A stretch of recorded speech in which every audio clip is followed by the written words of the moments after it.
Hello friends, कैसे हैं आप सभी। उम्मीद करता हूँ आप सभी बहुत अच्छे होंगे और बहुत अच्छे से आपकी फोर्थ सेम की तैयारी चल रही होगी। तो फोर्थ सेम में जो आपका पहला सब्जेक्ट है जो 50 नंबर का आना है, बहुत ही इंपॉर्टेंट सब्जेक्ट है और बहुत ही आसान सब्जेक्ट है। इसलिए आसानी की वजह से बहुत सारी चीज़ें जो हैं वो हमारे हाथों से छूट जाती हैं। हमें लगता है कि बहुत आसान से टॉपिक है, ये तो हम कर ही लेंगे, लेकिन वहाँ जाकर हमें उन चीज़ों के बारे में समझ में नहीं आता, याद नहीं आती, तो हम गलतियाँ कर बैठते हैं। तो इसलिए मैं ये वीडियो आपके लिए डाल रहा हूँ। मैम इसमें पढ़ाएंगी आपको और जितना भी टॉपिक रहेगा वो आपको क्लियर करा देंगी। तो अच्छे से तैयारी करते रहिए और वीडियो को ज़्यादा से ज़्यादा शेयर जरूर करिए अपने दोस्तों के साथ। तो चलिए स्टार्ट करते हैं वीडियो। और शुरू करते हैं। तो मैं मैथ्स वाले पोर्शन से ही शुरू करूँ कि ये मैंने कंप्लीट नहीं कराया था और इसकी पीडीएफ बस प्रोवाइड करा दी थी, तो मैं इसी से शुरू करूंगी और हिंदी को मैं लास्ट में कंप्लीट करूंगी क्योंकि हिंदी की कहीं ना कहीं क्लास हो चुकी है आपकी। तो शुरुआत करते हैं संख्या से और प्लीज अपने दोस्तों के साथ शेयर कर देना क्लास को। संख्या किसे कहते हैं, सबसे पहली बात ये आती है। तो संख्या कैसे बनी है, संख्या किससे मिलकर के बनी है, तो एकदम से समझ में आ रहा होगा कि संख्या किससे है। एकदम दिमाग में आया कि अंकों से मिलकर के बनी है। अंक मतलब कि डिजिट, यानी कि जो आपके अंक हैं 0 1 2 3 4 5 6 7 8 9, इन अंकों को ही जब हम अरेंज करते हैं तो यहीं से संख्या बन जाती है। जैसे हमने 9 के साथ में 2 लिखा तो संख्या बन गई 92, 1 के साथ में 4 लिखा संख्या बन गई क्या 14, इसी प्रकार से 2 के साथ 0 लिखा संख्या बन गई 20। तो अंकों को क्रम से लगाने पर ही क्या बन जाती है, हमारी संख्या बन जाती है। अब संख्या क्या होती है, संख्या वह मान है जिसका उपयोग हम मापने, गिनने या गणना करने में करते हैं। फॉर एग्जाम्पल, अगर ये बॉल आपके सामने रखी हुई है इस प्रकार से, तो इन बॉल को जब आप काउंट करेंगे, गिनेंगे, तो वहां पर किसका प्रयोग कर रहे हैं, संख्याओं का ही प्रयोग कर रहे हैं। ठीक है, तो संख्या जो किससे मिलकर के बनी है, अंकों से मिलकर के बनी है। और संख्या वह मान है जिसका यूज हम मापने व गिनने में करते हैं। संख्याओं को जब हम लिखते हैं तो किसी चिन्ह का प्रयोग करते हैं, वही चिन्ह हमारे संख्यांक या फिर अंक कहलाते हैं। ठीक है, जैसे यहाँ 12 एक संख्या है, 1 3 4 14 15 45 क्या है, सब संख्याएं हैं। यहीं पर एक चीज और मैं आपको ज्ञान करा देती हूँ। जैसे इस प्रकार से भी क्वेश्चन आता है, ये लिखा हुआ है 4 5 6 7, तो इसमें देखिए 7 क्या है, 7 इकाई का अंक है। इसके बाद 6 दहाई, इसके बाद आता है सैकड़ा, फिर आता है हजार। ऐसे पढ़े होंगे ना, इकाई दहाई सैकड़ा हजार, फिर आगे चलेगा 10,000, फिर उसके बाद लाख 10 लाख, ऐसे करके चलेंगे। तो सैकड़ा तक बस ध्यान देना क्योंकि सैकड़ा तक ही प्राइमरी लेवल पर रहेगा आपका फर्स्ट सेकंड क्लास में। तो इतने ही बस अंकों को ध्यान रखना। ठीक है, और वैसे तो पूरे ध्यान होने चाहिए क्योंकि आप लोग प्राइमरी के थोड़ी ना है, आप लोग तो ग्रेजुएशन तक करके आए हुए हैं, तो आप सभी को लाख अरब ये सब पता होने चाहिए। ठीक है, तो जब भी पूछा जाए तो कैसे क्रम रहेगा इनका, पीछे से ही काउंट करते हैं हम। दूसरे एग्जाम्पल से भी समझा देती हूँ, इकाई दहाई सैकड़ा हजार 10,000 लाख 10 लाख करोड़ 10 करोड़, ऐसे चलते हैं। इसके बाद आगे आते हैं संख्याओं के प्रकार पर। तो संख्याएं मुख्यतः दो प्रकार से बांटी गई है। सबसे पहली है काल्पनिक संख्याएं, दूसरी है वास्तविक संख्याएं। काल्पनिक संख्याएं वे संख्याएं होती है जिनका वर्ग करने पर हमेशा धनात्मक मान प्राप्त नहीं होता है, और इसी के अपोजिट वास्तविक संख्याएं वे संख्याएं होती है जिनका वर्ग करने पर धनात्मक मान हमेशा प्राप्त होगा। एग्जाम्पल देखिए, सबसे पहला एग्जाम्पल है अंडर रूट -4। जब आप इसका स्क्वायर करेंगे तो बस रूट हट जाएगा, बाकी -4 रहेगा, तो इसका आंसर कितना आएगा, -4। तो जब आपने वर्ग किया, धनात्मक नहीं, कौन सा मान प्राप्त हुआ, ऋणात्मक प्राप्त हुआ। तो माइनस जो अंडर रूट -4 है वो कैसी है, एक काल्पनिक संख्या है। सेम इस पर देखिए, स्क्वायर जब आप करेंगे तो कितना प्राप्त होगा, -1 प्राप्त होगा, धनात्मक मान नहीं प्राप्त हो रहा, इसलिए ये क्या है, एक काल्पनिक संख्या है। काल्पनिक संख्या को हम रिप्रेजेंट करते हैं आई से। ठीक है, कैपिटल आई, इमेजिनरी नंबर इनको बोला जाता है। कभी कभी ऐसा होता है कि ऑब्जेक्टिव में भी आपको क्वेश्चन आया कि निम्नलिखित में से कौन सी काल्पनिक संख्या है, तो वहां स्मॉल आई बना हुआ मिल सकता है आपको। तो स्मॉल आई इमेजिनरी नंबर को ही दिखाता है। ठीक है, इसके बाद बात करते हैं वास्तविक संख्या की। वास्तविक संख्या वो होती है जिनका वर्ग करने पर धनात्मक मान प्राप्त होगा सदैव। जैसे यहाँ पर लिखा हुआ है 2 का अगर आप वर्ग करेंगे तो कितना मिलेगा, 2 दूनी 4 मिलेगा, धनात्मक मान है। 4/5 का वर्ग करिए तो 4/5 का वर्ग करने पर क्या मिलेगा, 4 चौक 16 5 25, ये भी धनात्मक मान है। -4 का वर्ग करिएगा तो ये क्या हो जाएगा, -4 गुणा -4, ऐसे ही तो करेंगे, माइनस से माइनस प्लस हो जाएगा, 4 चौक 16, ये भी धनात्मक मान प्राप्त हुआ। तो यानी कि माइनस में अगर वैल्यू लिखी है बट उस पर क्या नहीं चढ़ा है, अंडर रूट नहीं चढ़ा है, तो वो कहीं ना कहीं कैसी संख्या है, वास्तविक संख्या है। क्लियर हो गई ना। यहीं पर क्या था, -√4, वो कैसी थी, काल्पनिक, क्योंकि इसका स्क्वायर करने पर हमें -4 मिल रहा था। क्लियर है। अब आते हैं वास्तविक संख्याओं को फिर से 2 भागों में बांटा है, परिमेय संख्याएं और अपरिमेय संख्याएं। और इसके बाद जो आपने वो पढ़ी होंगी ना, सम संख्या, विषम संख्या, भाज्य भाज्य, वो सब परिमेय संख्याओं के अंतर्गत ही पढ़ने में आते हैं। ठीक है, बात करते हैं कि परिमेय संख्याएं क्या होती हैं। तो वे संख्याएं जो सदैव P/Q के रूप में लिखी जा सकती हैं, परिमेय संख्या कहलाती हैं। जो संख्याएं P/Q के रूप में नहीं लिखी जा सकती वो अपरिमेय संख्याएं कहलाती हैं। और एक कंडीशन और है, Q का मान सदैव क्या ना हो, 0 ना हो। ठीक है, बढ़ते हैं, परिमेय संख्या क्या है? तो वे संख्याएं जो p अपॉन क्यू के रूप में लिखी होती हैं परिमेय संख्या कहलाती हैं, और जहां q is not equal to 0। For example 22/7, 22 यहाँ पर p है और 7 क्या है? q। तो p अपॉन क्यू के रूप में लिखी है तो 22/7 क्या है? एक परिमेय संख्या है। ऐसी -4/7, -4/7 में आप देख पा रहे हैं -4 p है और q क्या है? 7 है आपका, तो ये भी क्या है? एक परिमेय संख्या हो गई। सेम ऐसी 2/7 भी क्या है? परिमेय संख्या है। माइनस प्लस लगे होने से ऐसा नहीं कि वो अपरिमेय बन जाएगी, नहीं बनेगी, ठीक है, इस चीज को ध्यान रखना। अब बात करते हैं अपरिमेय संख्या की। तो अपरिमेय संख्या इंपॉर्टेंट बहुत ज्यादा है क्योंकि इसका एग्जाम्पल पूछ लिया जाता है आपसे ऑब्जेक्टिव में भी। तो देखो, वे संख्याएं जिन्हें p अपॉन क्यू के रूप में नहीं लिखा जा सकता वो कहलाती हैं अपरिमेय संख्या। अंडर रूट के अंदर आपको देखने को मिलेंगी अंडर रूट 5। अगर आप चाहें तो इनका वर्गमूल नहीं निकाल सकते, ऐसे अगर लिख के आ गई अंडर रूट 36 तो ये तो 6 निकल आएगा, तो वो परिमेय बन जाएगी, अपरिमेय नहीं रहेगी, ठीक है। जब आप इनका रूट नहीं निकाल पाएंगे तब की बात कर रहे हैं, ठीक है। इसके बाद एग्जाम्पल याद रखना, पाई क्यों याद रखेंगे आप? अंडर रूट 2 तो है क्योंकि इसका वर्गमूल नहीं निकाल सकते। पाई क्यों है? तो देखिए एक चीज है यहाँ पर, पाई जो है, पाई तो अपरिमेय है। पाई कैसी? अपरिमेय संख्या है, बट पाई का जो संख्यात्मक मान हम क्या मान के चलते हैं? 22/7। 22/7 एक परिमेय संख्या है।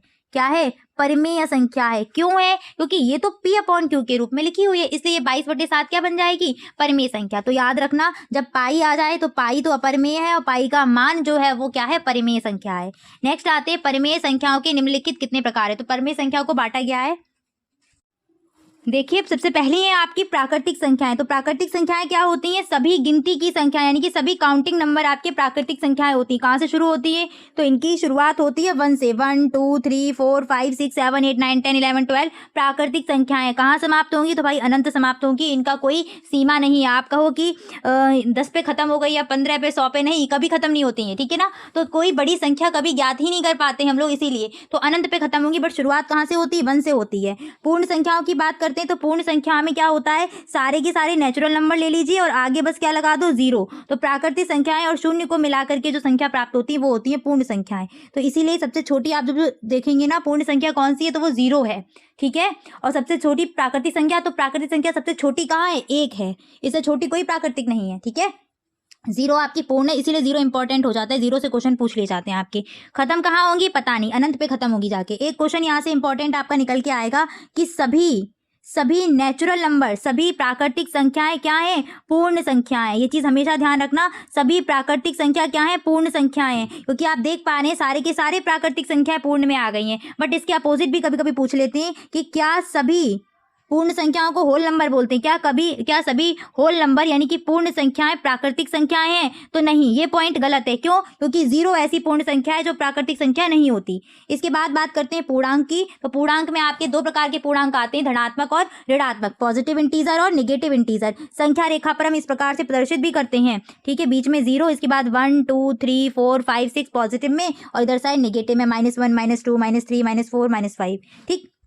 यहाँ बस मैं एक क्वेश्चन आपको बस यही समझाना चाहूंगी कि जब आप धनात्मक मान की बात करें तो देखो +1 और +4 में कौन बड़ा मान है? तो +4 बड़ा मान है। यानी कि जब प्लस का साइन लगा है तो उसके साथ में जो सबसे बड़ी संख्या होगी वही सबसे बड़ा मान होगा, ये तो आप सब जानते हैं। लेकिन ऋणात्मक में जो सीन है वो उल्टा है, ठीक है। अगर किसी संख्या के सामने माइनस का चिन्ह लगा है तो माइनस के चिन्ह लगा हुआ है तो उसके साथ जो सबसे बड़ा अंक लिखा होगा वो संख्या सबसे छोटी हो जाएगी और सबसे छोटे अंक वाली सबसे बड़ी हो जाएगी। जैसे -5 और -1 में सबसे बड़ी कौन सी है? तो सबसे बड़ी है -1 और छोटी कौन सी हो गई? -5। तो यहाँ से आप देख पाओगे जब माइनस का चिन्ह लग जाएगा तो वो अंक क्या हो जाएगा? उतना ही छोटा हो जाएगा। यही एक क्वेश्चन मैं आपसे पूछ रही हूँ, उसका आंसर मुझे बताइएगा। -15 और -54 में कौन सबसे बड़ी है? तो -15 और -54 में अगर आप बड़ी की बात करेंगे तो ये मान बड़ा हो जाएगा। क्लियर है? तो चिन्ह कुछ इस तरीके से लगेगा इनके बीच में। आगे बढ़ते हैं। सम संख्याएं क्या होती है? मोस्ट इंपॉर्टेंट है, कल के पेपर में देखने को मिल सकती हैं सम संख्याएं, चाहे तो वेरी शॉर्ट में या ऑब्जेक्टिव में। सम संख्याएं वे संख्याएं होती हैं जो 2 से पूर्णतः विभाजित होती हैं। वे संख्याएं जो 2 से पूर्णतः विभाजित होंगी सम संख्याएं होंगी, और वे संख्याएं जो 2 से पूर्णतः विभाजित नहीं होती हैं वो कहलाती हैं विषम संख्याएं। जो 2 से विभाजित नहीं वो विषम, जो 2 से विभाजित होती हैं वो कहलाती हैं सम। इंग्लिश में बोलते हैं इनको इवन नंबर और इनको बोलते हैं ऑड नंबर। तो शुरुआत 2 से ही होगी। 2 4 6 8 10 12 14 16 20 सब आपकी क्या है? सम संख्याएं। विषम में देखो 1 से शुरुआत करेंगे, 1 3 5 7 9 11, आगे आपकी चलती रहेगी 13 वगैरह, ये क्या है? विषम संख्याएं। ये जो जितनी भी संख्याएं ये देखिए किस तरीके से चलती हैं। एक ऑड एक इवन चलेगा। देखो मैं यहाँ पहले काउंटिंग नंबर लिख देती हूँ, 6, फिर 7, फिर 8, फिर 9, फिर 10, फिर 11। अब देखना एक क्या है, एक है विषम संख्या, इसके बाद विषम क्या है 3, फिर विषम क्या है 5, फिर 7, फिर 9, फिर 11। अब सम की बारी है, पहले 2 है सम, इसके बाद 4, इसके बाद 6, इसके बाद 8, इसके बाद 10। आप देख पा रहे हो एक विषम फिर एक सम, फिर एक विषम फिर एक सम, फिर एक विषम फिर एक सम, यानी कि देख कैसे चल रही है अल्टरनेट। पहले क्या आया, एक इवन आया, फिर ऑड आया, सॉरी उल्टा लिख गई मैं, एक ऑड आया सबसे पहले, फिर इवन आया, फिर ऑड आया, फिर इवन आया, फिर ऑड आया, फिर इवन आया, फिर ऑड, फिर इवन। तो इस तरीके से ये चलती रहेंगी सम और विषम संख्याएं। नेक्स्ट आते हैं हम भाज्य संख्याओं पर। तो भाज्य संख्याएं वे संख्याएं होती हैं जो स्वयं से और एक से विभाजित होने के साथ साथ किसी अन्य संख्या से भी विभाजित होंगी, तो वो कहलाती हैं भाज्य संख्याएं। या हम बोल सकते हैं ऐसी संख्याएं जिनके कम से कम 3 गुणनखंड होते हैं, वो भाज्य संख्या कहलाती हैं। फॉर एग्जाम्पल कोई एक ऐसी संख्या, जैसे मैंने यहाँ पर ले लिया 4, तो 4 भाज्य है या नहीं, इसके लिए देखो पहली के क्या बोल रहा है, 3 गुणनखंड होने चाहिए, जिसमें 2 गुणनखंड तो फिक्स हैं। कौन कौन से,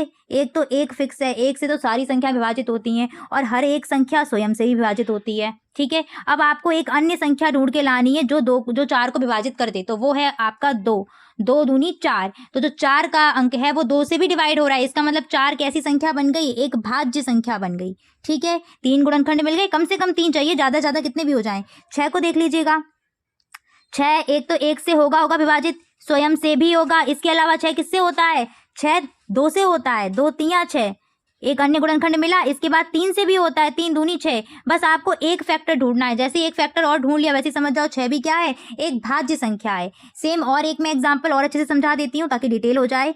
ये बोला जा रहा है कि कोई संख्या भाज्य संख्या तब होगी जब वो संख्या एक से डिवाइड हो, स्वयं से डिवाइड हो और किसी अन्य संख्या से डिवाइड हो। तो जितनी भी संख्याएं हैं वो सारी संख्या एक और स्वयं से तो डिवाइड होती ही होती हैं, किसी अन्य से अगर हो जाएंगी तो भाज्य बन जाएंगी और नहीं होंगी तो अभाज्य बन जाएंगी। ठीक है, तो देखो 2 12 जो है वो किससे हो जाता है, 2 से हो जाता है, 6 से हो जाता है, 2 6 12, कोई एक फैक्टर ढूंढ लो, वैसे ही क्या बन गया, अभाज्य संख्या। अब बारी आती है अभाज्य संख्याओं की। तो अभाज्य संख्याएं वे संख्याएं होती हैं जो केवल और केवल स्वयं से और एक से ही विभाजित होती हैं और किसी से भी विभाजित नहीं होंगी। ठीक है, जैसे कि आपका 2 किससे होता है, केवल एक से और खुद से, 2 एकम 2। ऐसे 3 के पास भी केवल 2 ही फैक्टर है, एक तो एक और दूसरा खुद 3। तो जब केवल 2 गुणनखंड हो किसी संख्या के पास तो वो क्या होती है, अभाज्य संख्या। और सबसे छोटी अभाज्य आपको कहाँ मिल गई, 2, फिर 3, फिर 5, फिर 7, इसके बाद भी है आपकी, इसके बाद आपको मिलेगी 11, फिर मिलेगी 13, 17, 19। तो इस प्रकार से आपकी अभाज्य संख्याएं।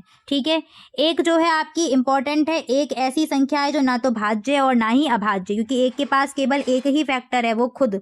ठीक है ना। इसके बाद इंपॉर्टेंट पॉइंट है आपका गणित की मूल संक्रियाएं कौन कौन सी हैं। तो गणित की 4 मूल संक्रियाएं हैं, जोड़, घटाना, गुणा, भाग। ठीक है, गणित की मूल संक्रियाएं कितनी है, 4 है। अब ये क्वेश्चन इतना इंपॉर्टेंट है ना कि वेरी शॉर्ट में भी आया है, एमसीक्यू में भी आया। अगर आपने प्रीवियस ईयर की क्लास देखी तो समझ पा रहे हैं ये क्वेश्चन आया हुआ है। और अगर मुझे टाइम मिला तो मैं आपको वेरी शॉर्ट की भी क्लास करा दूंगी, क्योंकि क्वेश्चन काफी सारे हैं। आपके 8 पेपर थे और उनके एमसीक्यू कराने में ही मुझे इतना टाइम लग गया, 1 घंटे की क्लास हो गई वो। तो सोचो आप वेरी शॉर्ट में तो टाइम लगेगा। तो रिपीट क्वेश्चन है, मैंने टेलीग्राम पर आपके प्रीवियस ईयर की जो वो है वो प्रोवाइड करा दिया, आप वहां से थोड़ा उसको ऑब्जर्व कर सकते हैं कि कैसे क्वेश्चंस आए हैं। ठीक है, सबसे छोटी सम संख्या कौन सी है, तो सबसे छोटी सम संख्या है आपकी 2। केवल 2 एक ऐसी संख्या है जो सबसे छोटी सम अभाज्य संख्या थी। हाँ, केवल 2 एक ऐसी संख्या है जो सम भी है और अभाज्य भी है। बाकी की सारी सम संख्याएं क्या है, भाज्य होती हैं। ये चीज भी ध्यान रखना, सारी की सारी सम संख्याएं भाज्य हैं, केवल 2 को छोड़कर। 2 कैसी है, अभाज्य है। इसके बाद आते हैं शून्य की खोज किसने की, तो शून्य की खोज कहाँ पर हुई है, तो शून्य की खोज भारत में ही हुई है। शून्य की खोज किसने की, आर्यभट्ट ने की है। नेक्स्ट क्वेश्चन है 1 से 9 तक की संख्याओं का किस माध्यम से ज्ञान करा सकते हैं बच्चों को, तो देखो खेल के द्वारा भी करा सकते हैं, कविता के द्वारा भी करा सकते हैं, मूर्त वस्तुओं के द्वारा भी करा सकते हैं, जैसे चौक हो गया, पेन हो गया, गेंद हो गई, ठीक है, कंचे वगैरह हो गए, ठीक। और छोटे छोटे आपके जो पत्थर के टुकड़े होते हैं, बहुत छोटे छोटे ना, उनसे भी करा सकते हैं, पत्तियों के माध्यम से, डंडे के माध्यम से, छोटे छोटे डंडियाँ पड़ी होती हैं ना, उनके माध्यम से, फूल के माध्यम से, बहुत सारी चीज़ें रहेंगी। नेक्स्ट आते हैं सह अभाज्य संख्याएं। सह अभाज्य संख्याएं कौन सी होती हैं? तो ऐसी संख्याएं जिनका मासा क्या होता है? 1 होता है, उनको बोलते हैं सह अभाज्य संख्याएं। जैसे 2 और 3, 2 और 3 का मासा क्या है? 2 और 3 का मासा है 1। ऐसी 5 और 7, 5 7 का भी मासा क्या है? HCF। मासा का मतलब HCF क्या है? 1। 3 और 4 का भी HCF जब आप निकालेंगे तो कितना आएगा? 1 निकल के आएगा। ऐसी और भी हैं, 11 और 13 लिख दो, 11 और 12 लिख दो, 2 से अधिक भी ये मिल सकती हैं आपको, ठीक है।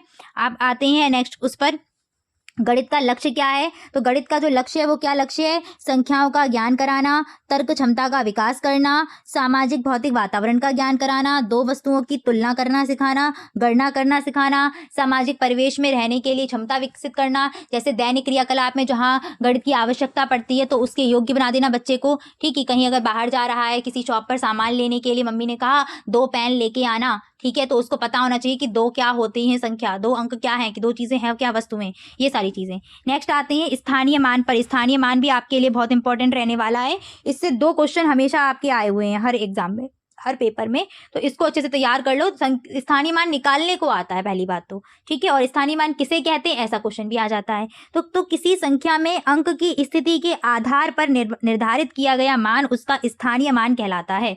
किसी भी संख्या में कोई अंक किस स्थान पर है उसके आधार पर हमने जो उसका मान निर्धारित किया है वही क्या है? स्थानीय मान है। फॉर एग्जाम्पल यहाँ मैंने लिखा हुआ है 123, ठीक है। 3 क्या है? इकाई के अंक पर है ना, इसलिए 3 का स्थानीय मान क्या हो जाएगा? 3 गुणा 1 बराबर 3। 2 क्या है? इकाई दहाई के स्थान पर, तो 2 का स्थानीय मान क्या होगा? 2 गुणा 10 बराबर 20 हो जाएगा। ऐसे 1 कहाँ है? इकाई दहाई सैकड़ा, सैकड़ा स्थान पर, तो कितने का गुणा करेंगे? 100 का, और इसका स्थानीय मान कितना बन गया? 100 ही बन गया। तो स्थानीय मान निकालने का जो मेथड है वो यही है। एक बार फिर से समझाती हूँ मैं। जैसे 454 को ही ले लेते हैं। 454 में 4 कहाँ? इकाई के स्थान पर है ना, तो इकाई के स्थान पर है। इकाई का मतलब होता है 1, 1 का गुणा किया तो कितना बना? 4 एकम 4। इसके बाद 5 देखो, 5 कहाँ है? 5 है इकाई दहाई के स्थान पर, तो 5 में कितने का गुणा करेंगे? 10 का, कितना बन जाएगा? 50 बन जाएगा। इसके बाद 4 ये वाला कहाँ है? सैकड़ा स्थान पर है, तो 4 गुणा 100 करेंगे, कितना बन जाएगा? 400 स्थानीय मान बन जाएगा, ठीक है। अब एक बात और कर लेते हैं यहीं पर, ट्रिक से कैसे निकालेंगे भाई। ये तो मेथड हो गया, अगर आप वेरी शॉर्ट में आए तो मेथड लगाना, अदरवाइज नहीं लगाना है। तो जैसे आपका आ जाए 367, तो अब इसमें 6 का स्थानीय मान कैसे निकालोगे? 6 के नीचे 6 रखा, इधर जितने अंक खाली हैं उतने 0 लगा दो, 1 अंक बचा था 1 0। 3 का निकालना है तो 3 के नीचे 3 रखा, कितने अंक बच रहे हैं? 2, तो 2 0 लगा दो। 7 का देखो, 7 के नीचे 7 रखा, कितने अंक बच रहे हैं? 1 भी नहीं, तो बस कुछ नहीं लगाना है। तो इस तरीके से स्थानीय मान निकल आएंगे, ठीक है। 475 में 4 का स्थानीय मान कितना बन जाएगा? 400 बन जाएगा देखते ही। 636 में दोनों 6 का स्थानीय मान क्या है? ऐसे क्वेश्चन आते हैं आपके वेरी शॉर्ट में, तो सीधी सी बात है। अब ऐसे क्वेश्चन आए तो वेरी शॉर्ट में कैसे निकालोगे? इकाई के अंक पर है तो 6 गुणा 1 बराबर 6, थोड़ा इंप्रेशन अच्छा पड़ेगा, मान तो नहीं आएगा। इकाई दहाई सैकड़ा, तो 6 गुणा 100 बराबर 600। चाहे ऐसे कर लो चाहे ऐसे कर लो, बात बराबर है। नेक्स्ट आते हैं 445 में 4 के स्थानीय मान का अंतर क्या है? क्वेश्चन ऐसे भी पूछ लेता है अंतर या गुणनफल से। तो 445 दिया था, 4 का स्थानीय मान 40 और इस 4 का स्थानीय मान कितना? 400। अंतर पूछा है आपसे, तो 400 में कितना माइनस कर देंगे? 40 माइनस कर देंगे, 0 से 0 गया, 10 में से 4 गया, कितना बचा? 6 बचा, और 3 यहाँ बचा, तो 360 हो जाएगा मान, ठीक है। चलिए आगे बढ़ते हैं, अगला देखते हैं। ये क्वेश्चंस कुछ मैंने लिखे हुए आए हुए हैं। 346 में सभी अंक का स्थानीय मान, 990 में 9 का स्थानीय मान, तो ये आप कर सकते हैं। क्वेश्चन ऐसे भी आ सकता है, जैसे मान लीजिए मैंने ये क्वेश्चन आपको दे दिया, अब इसमें 7 के स्थानीय मान का गुणनफल बताना है। तो देखो इस 7 का स्थानीय मान 7 और इसका स्थानीय मान कितना हो जाएगा? 700। तो 7 गुणा 700 कर लेंगे, कितना आ जाएगा? 7 7 49, 2 0 4900, यहाँ पर स्थानीय मान बन जाएगा। तो क्वेश्चन इस तरीके से भी आ सकता है, पर जैसा आए आपको इसके लिए प्रिपेयर रहना है, ठीक है। नेक्स्ट यहाँ पर देख लीजिए 578 मैंने लिखा हुआ है। देखो 8 क्या है? इकाई के अंक पर है, 7 कहाँ है? दहाई के अंक पर, और 5 कहाँ है? सैकड़ा के अंक पर। तो क्वेश्चन कभी कभी ऐसे भी पूछ लेते हैं, जैसे ऐसे लिख के आया है आपके सामने।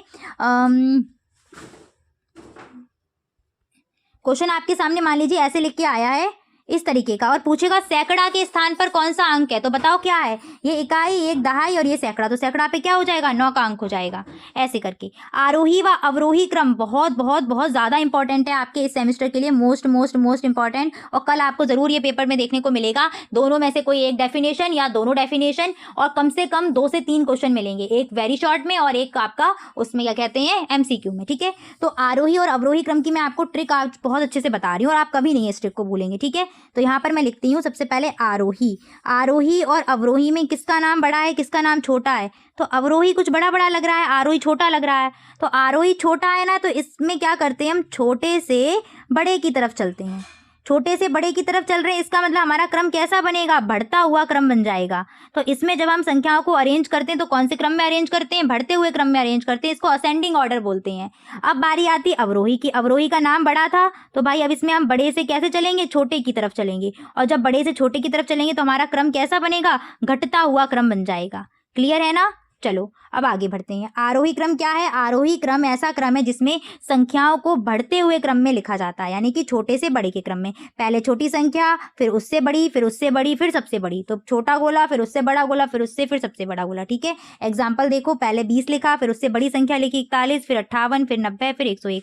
अब अगर आपसे आए कि इसको एग्जाम्पल देकर आप स्पष्ट करें, उदाहरण सही समझाएं, तो सबसे पहले आप टेढ़े मेढ़े कोई भी अंक लिख लेना। जैसे 21 लिखा, फिर आपने लिख लिया 17, फिर यहाँ पर लिख दिया क्या, 43, फिर लिख दिया 9। तो अब इसको आप अरेंज कर लीजिए, कैसे करके, आरोही क्रम में। तो यहाँ पर आप हेडिंग डालेंगे आरोही क्रम। और आरोही क्रम क्या होता है, छोटे से बड़े की तरफ। छोटा मान क्या है, 9, उससे बड़ा मान क्या है, 17, उससे बड़ा क्या है, 21, और सबसे बड़ा क्या है, 43। तो ये बन गया आपका आरोही क्रम। अब आते हैं अवरोही क्रम पर। तो अवरोही क्रम है संख्याओं को घटते हुए क्रम में लिखना, बड़े से छोटे की तरफ। पहले बड़ा गोला, फिर छोटा, फिर उससे छोटा, फिर सबसे छोटा। सेम देखो अरेंज किए हैं कौन कौन सी, पहले 37, फिर उससे छोटी आई 25, फिर 25 से छोटी 16, फिर 16 से छोटी 12, 12 से छोटी 5। इसके भी एग्जाम्पल आपको सेम ऐसे ही लिखने हैं। पहले तो कोई भी संख्याएं ले लेना, उनको टेढ़ा मेढ़ा लिख लेना। पहले आपने मान लीजिए लिख ली यहाँ पर 43, फिर लिख लिया आपने 58, फिर यहाँ पर लिख लिया 20, उसके बाद लिख लिया 83। तो यहाँ हेडिंग डालेंगे इसका अवरोही क्रम और व्यवस्थित करेंगे अब इस संख्या को। अवरोही मतलब सबसे बड़ा मान ढूंढो, कौन सा है, 83, तो 83, उसके बाद 58, उसके बाद 43, उसके बाद 20। तो ये हो गया इसका अवरोही क्रम। आगे बढ़ते हैं, गणितीय संक्रियाओं की बात करते हैं। गणितीय संक्रियाएं कितने प्रकार की होती हैं, 4 प्रकार की होती हैं। कौन कौन सी होती हैं, तो जस्ट अभी बताया था। पहली होती है जोड़, फिर घटाना आएगा, फिर गुणा आएगा, फिर क्या आएगा, भाग आएगा। ठीक है, अब यहाँ पर देखो वो इस प्रकार से क्वेश्चन पूछ लेते हैं कि तीली के माध्यम से आप जोड़ कैसे सिखाएंगे, या तीली के माध्यम से काउंटिंग कैसे सिखाएंगे। तो सीधी सी बात है, तीलियां रखेंगे, 3 तीली ये रखी हुई है और 2 तीली ये रखी हुई है। बच्चा काउंट कर लेगा इनको, 1 तीली, 2 तीली, 3 तीली ये रही, 2 ये रही, ऐसे करके। ऐसे 1 तीली ये, 2 तीली ये, 3 4 5, 3 और 2 ऐड हो गए, कितने हो गए, 5 हो गए। ऐसे ही बॉल के माध्यम से बच्चा सीख लेता है काउंटिंग। 2 बॉल ये थी, ठीक है भाई, 4 बॉल इसमें ऐड करनी है। तो बच्चा अब काउंट करेगा, 1 बॉल, 2 बॉल, 3 4 5 6, टोटल कितनी बॉल हो गई, तो मैम 6 बॉल हो गई हैं। ऐसे करके बच्चे सीख जाते हैं जोड़ना। अब बात करते हैं हासिल वाले जोड़ बच्चे कैसे सीखेंगे। तो सबसे स्टार्टिंग बच्चों के जोड़ की कहाँ से होती है, बच्चों को इकाई के अंक के पहले जोड़ सिखाइए। इकाई के अंक का मतलब है एक एक अंक वाली अंकों के जोड़ सिखाना। जैसे हमने बच्चों को पहले क्या सिखाया कि 4 और 3 कितना होता है, तो इसको हमने तीली के माध्यम से या बॉल के माध्यम से, पेन के माध्यम से सिखा दिया, बच्चा सीख गया। अब वो उसको उंगली पर भी जोड़ना सीख गया कि भाई 4 उंगलियां, इसमें 3 उंगली ऐड करी तो कितनी हो गई हैं, तो बोलेगा मैम 7 उंगली हो गई हैं। जब बच्चा एक एक अंकों का योग सीख जाए, यानी कि इकाई के अंकों का सीख जाए, तो हम उसको 2-2 अंकों वाली संख्या का योग सिखाएंगे। जैसे 21 में कितना ऐड करना है, 21 में ऐड करना है 35, तो बच्चे को बोलेंगे ये अंक क्या है, इकाई का, और ये अंक क्या है, दहाई का। तो देखो सबसे पहले क्या करते हैं हम बेटा, इकाई के अंकों को ऐड करते हैं, यानी कि 5 और 1 को ऐड करेंगे, कितना हो जाएगा, 5 और 1 6 हो जाएगा। इसके बाद बारी आती है दहाई के अंकों को ऐड करने की, तो ऐड कर लेंगे 3 2 5। तो इस तरीके से कि बच्चों को 2 अंकों वाली संख्याओं का ज्ञान हो जाएगा, उसको ऐड कर लेगा। यहाँ पर लिखी हुई भी है, 12 में 34 को ऐड करना है, तो 2 और 4 कर दिया उसने 6, और 1 और 3 कर दिया 4। जब वो 2 अंकों की संख्याओं के, यानी कि दहाई तक के वो जोड़ करना, वो जब वो सीख जा रहा है, तो अब बारी आती है हासिल वाले जोड़ सिखाना। तो आप थ्योरी यहाँ से लिखना शुरू करेंगे कि दहाई के अंकों का योग सिखाने के बाद हम बच्चे को हासिल वाले योग करना सिखाते हैं। ठीक है, इसमें हम क्या करेंगे, जैसे मैं यहाँ संख्या ले लेती हूँ, इसी संख्या से समझाती हूँ सबसे पहले। ठीक है, पहले हम क्या करेंगे, इकाई के अंकों को जोड़ेंगे। बच्चे को बताएंगे, बच्चे पहले इकाई के अंक को जोड़ो। 8 5 कितने हो गए, बोलेगा बच्चा कि मैम 13 हो गए हैं। तो उसको बोलेंगे बेटा ये जो 13 का अंक है, इस 13 के अंक में इकाई का अंक कौन सा है, वो बोलेगा मैम 3, और दहाई का अंक कौन सा है, 1 है। तो उसको बोला जाएगा कि पहले इकाई के अंक को हम जोड़ेंगे, जोड़ने के बाद जो भी हमें संख्या प्राप्त हो रही है, उस संख्या में जो इकाई का अंक है, कौन सा 3, इस इकाई के अंक को इकाई के नीचे रखते हैं और जो दहाई का अंक बचता है उसको हम हासिल के रूप में दहाई वाले अंकों के ऊपर लगा देते हैं और फिर ऐड कर देंगे। तो 4 3 7 और 1 8 हो जाएगा। समझ में आ गई ना बात? बस इसको थ्योरी में अपनी लैंग्वेज में लिखना है, ठीक है। इसी प्रकार से एक एग्जाम्पल और मैं आपको यहाँ बता देती हूँ अच्छे से। दहाई और यहाँ ले लेते हैं इकाई, यहाँ ले लिया 7 3 और यहाँ ले लेते हैं 4 और 2। चलिए ऐड करते हैं। 7 3 कितना हो गया? 10 हो गया। तो 10 में 0 तो यहाँ रहेगा, 1 चढ़ जाएगा इसके ऊपर। अब ये 3 ऐड हो जाएंगे, 4 2 6 और 1 7। तो 70 आपका मान निकल के आ जाएगा। हासिल वाले सीख गया बच्चा। अब आते हैं मूर्त वस्तुओं का प्रयोग करके घटाना सिखाना। अब घटाना अगर हमें उसको सिखाना है तो उसके लिए देखिएगा हम किस तरीके से सिखाएंगे। जैसे मान लीजिए हमने कहा बच्चों हमारे पास क्या है, 2 बॉल, 2 नहीं 3 4 बॉल बना देते हैं, 4 बॉल हैं, ठीक है। 4 बॉल हैं, 4 बॉल में से क्या क्या पिंटू चिंटू कोई है भैया बहन, वो आपकी एक बॉल ले गया। क्या ले गया? वो एक बॉल निकाल के ले गया, ठीक है। तो कितनी बॉल बच रही हैं? अब इन 4 बॉल में से भैया एक बॉल तो पिंटू ले गया, तो कितनी बॉल बची हैं? तो भाई 3 बॉल बची हैं। ऐसे समझ जाएगा। अब आप वहाँ प्रेजेंट होंगे तो सीधी सी बात है आप उस चीज़ को हटा करके दिखा दोगे। अब लिखने में तो ये बात आपको लिखनी पड़ेगी अपनी भाषा में, ठीक है। अब 2 अंकों का घटाना सिखाना हो तो क्या सिखाएंगे? सेम वैसी बच्चा जब 2 अंकों का ज्ञान सीख गया है, 3 अंकों का ज्ञान सीख गया है, तो उसको बताएंगे कि इकाई में से इकाई का अंक घटाएंगे और दहाई में से दहाई का अंक घटाएंगे। और एक चीज़ और, बड़े में से छोटा का अंक घटाते हैं हमेशा, ठीक है। 8 में से 5 गया 3 बचा, 2 में से 1 गया 1 बचा।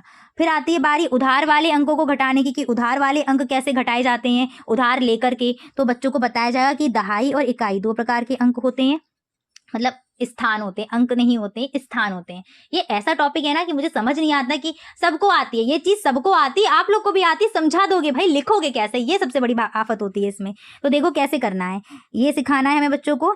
तो यहाँ पर हमने ये संख्या ले ली, ये हमारे पास संख्या है। बच्चे को बताएंगे कि देखो बच्चों अब यहाँ पर आपको लिखें कैसे, थ्योरी अगर लिखनी है तो यहाँ पर हमने एक संख्या 52 और दूसरी संख्या 49 ली हुई है। तो बच्चों को बोलेंगे इकाई में से इकाई का अंक घटाते हैं, लेकिन यहाँ इकाई का अंक है 2, 2 में से 9 नहीं माइनस किया जा सकता। तो 2 वाला क्या करेगा, अपने पड़ोसी से एक उधार ले लेगा। पड़ोसी क्या है? 5। 5 से जब वो उधार लेगा तो 5 1 देगा, लेकिन 5 1 क्या देगा? 5 1 दहाई देगा उसको। और एक दहाई कितने की होती है? 10 की होती है। तो 5 से जब वो लेगा तो कितना मिलेगा उसको? 10 मिलेगा। और वो 10 ऐड हो जाएगा तो क्या हो जाएगा? यहाँ 12 हो जाएगा। और 12 में से 9 जाएंगे, कितना बचेगा? 3। जब 5 ने 1 दे दिया था, एक दहाई दे दी, तो 5 के पास कितना बचा? 4 बचा। 4 में से 4 गई, कितना आ जाएगा? 2, सॉरी 0। ऐसे करके माइनस करते हैं, ठीक है। दहाई पूरी, इसीलिए तो यहाँ पर ऐसे करके हम करते हैं। जैसे यहाँ मैंने भी 1 यहाँ दिया तो ये 1 हमने चिपका के इसके साथ लिख दिया, बट 1 ऐसे नहीं चिपक गया कि 1 आया और 2 के पास चिपक गया ना, वो 10 था और उस 10 में 2 ऐड होके 12 हुए थे, ठीक है। पूरी दहाई उसने दी थी 10 अंक वाली, 10 उसकी, ठीक है। अब आगे आते हैं, यहाँ मैं एक चीज़ और आपको सिखा दूँ, एक चीज़ और, बड़ी छोटी संख्याएं। जैसे आपसे क्वेश्चन और बन सकता है, 3 अंकों की बड़ी संख्या, 3 अंकों की सबसे बड़ी संख्या। अगर ऐसा क्वेश्चन अगर आ जाता है तो क्या करोगे? तो जितने अंकों की बड़ी संख्या पूछी जाए उतनी ही बार 9 9 लगा देना।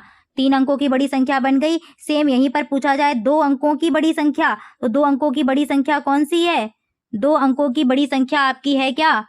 सबसे बड़ी संख्या कौन सी हो जाएगी? 99। इसी प्रकार से 5 अंक की आए तो 5 अंक की क्या हो जाएगी? 5 बार 9 लिख देना। अब बात करते हैं छोटी संख्या अगर पूछी जाए तो 3 अंक की अगर सबसे छोटी संख्या पूछी जाए, सबसे छोटी संख्या, 3 अंक की सबसे छोटी संख्या, तो कैसे बनाएंगे? सबसे पहले तो 1 लिखेंगे, उसके बाद 2 0, जितने अंक की चाहिए है उतने ही क्या 0 लगा के उतने ही अंक बना देंगे। तो ये कितनी बन गई? 3 अंक की सबसे छोटी संख्या कितनी हो गई? 100। 4 अंक की चाहिए होगी तो देखो 4 अंक तो 4 ही लिखने, 1 2 3 4 अंक ही लिखने। तो सबसे पहले 1 लिखेंगे, 3 अंक कम पड़ रहे हैं तो 0 0 0 लगा देना। तो 1000 आपकी हो जाएगी 4 अंक की सबसे छोटी संख्या, ठीक है।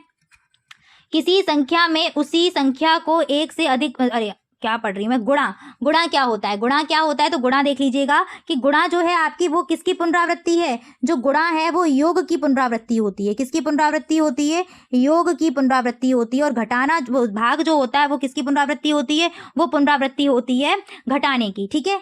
तो चलिए अब आते हैं, गुणा क्या होता है? तो किसी संख्या में उसी संख्या को 1 से अधिक बार अगर जोड़ा जाएगा या एक बार भी जोड़ा जाएगा, एक बार या 1 से अधिक बार जोड़ा जाता है तो वो गुणा कहलाता है। जैसे यहाँ मैंने बॉक्स बनाए हैं, 2 बॉक्स 2 बॉक्स 2 बॉक्स, 3 बार जोड़ा जा रहा है ना। तो अब क्या करो, आप इसको आसान कर सकते हैं। क्या जोड़ रहे हैं? 2 बॉक्स थे, कितनी बार जोड़े हमने? तो 1 बार 2 बार 3 बार जोड़े। तो हम इस 3 का कर दें मल्टीप्लाई, क्या बन जाएगा? 3 दूनी 6। तो यही क्या है, यही गुणा है। गुणा है क्या, गुणा क्या होता है, गुणा समझ गए, योग की पुनरावृत्ति को ही गुणा बोलते हैं, ठीक है। नेक्स्ट क्वेश्चन पर आते हैं कि भाई गुणनफल क्या होता है। तो दो संख्याओं के गुणा करने पर प्राप्त मान कहलाता है गुणनफल। ये मान क्या है, गुणनफल है, ठीक है। दो चीजें और हैं, एक होता है आपका गुण्य और एक होता है गुणक। क्या होता है, एक होता है गुण्य और एक होता है गुणक। तो वो भी मैं आपको समझा देती हूँ। जिस संख्या की पुनरावृत्ति, जितनी बार पुनरावृत्ति हो रही है, पहले तो जिस संख्या की पुनरावृत्ति हो, यहाँ बॉक्स कितने हो रहे थे, 2 बॉक्स हो रहे थे, 2 बॉक्स बार बार जोड़े जा रहे थे। तो पुनरावृत्ति किसकी हो रही थी, 2 की पुनरावृत्ति हो रही थी। तो जिसकी पुनरावृत्ति हो रही होती है वही क्या होता है, गुण्य होता है। और जितनी बार आया है, 3 बार आया था, तो ये जो 3 है वो क्या है, 3 है आपका गुणक। क्या है, गुणक।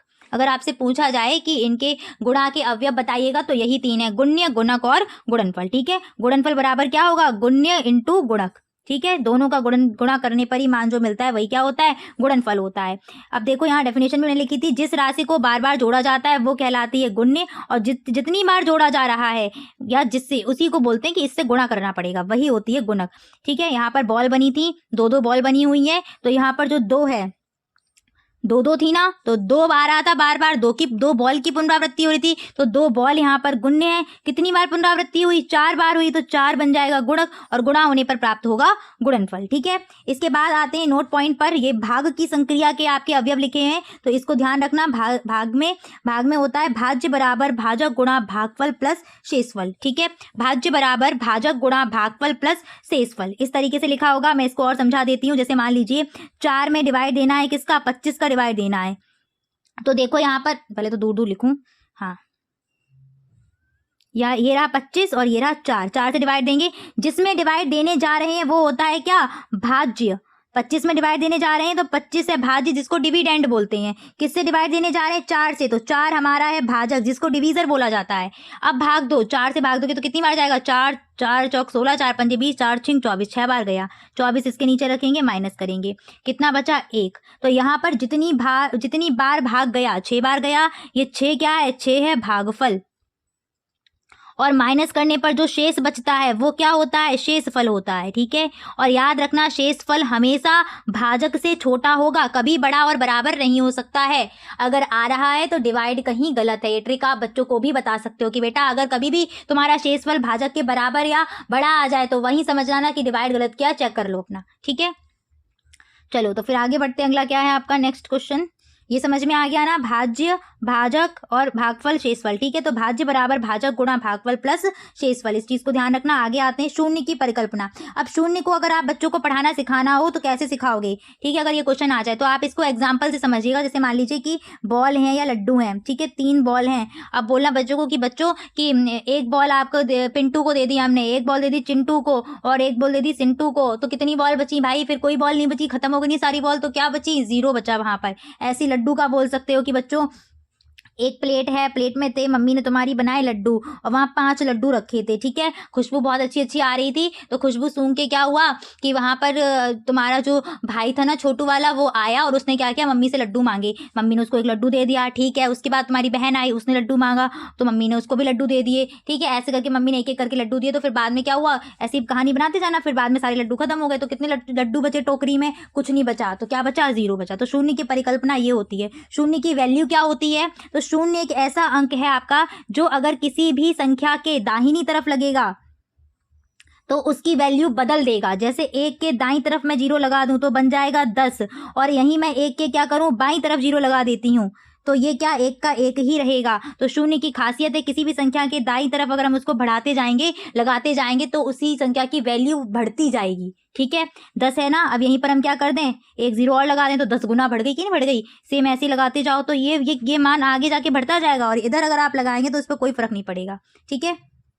अब आते हैं, बात करते हैं इंपॉर्टेंट पॉइंट की। सबसे पहला पॉइंट है, शून्य को किसी भी संख्या में जोड़ने पर वही मान प्राप्त होता है। इंपॉर्टेंट पॉइंट है। ऐसे ही और भी कर सकते हो एग्जाम्पल, 5 में आप 0 जोड़ोगे कितना मिलेगा, 5 ही मिलेगा, ठीक है।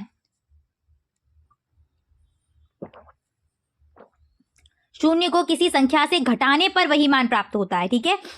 जैसे यहीं पर दूसरा एग्जाम्पल समझिए, 5 में से 0 घटाए कितना बचा, 5 बचा। यही समझ सकते हो 16 में से अगर हम 0 घटाएंगे, 16 में 0 माइनस करेंगे तो कितना आएगा, 16 ही आएगा। बट इसका उल्टा कर दें आप ये कहें कि हम 0 में से 16 माइनस करेंगे, तब माइनस का 16 आंसर आएगा। बस इतनी बात ध्यान रखना, 0 को अगर घटाएंगे तब तो वही मान प्राप्त आएगा। नेक्स्ट आते हैं, शून्य का किसी संख्या से गुणा करने पर सदैव 0 मान प्राप्त होता है। ये चीज बहुत इंपॉर्टेंट है आपके लिए और ये पूछी भी गई है 2-3 बार, ठीक है, तो इसको बस ध्यान रखना, ये बहुत इंपॉर्टेंट रहेगा। शून्य से अगर हम शून्य का किसी भी संख्या में गुणा करेंगे तो मान क्या प्राप्त होगा, 0 प्राप्त होगा। इसी प्रकार से 32 में अगर हम 0 का गुणा करें तो कितना आएगा, 0 ही आएगा।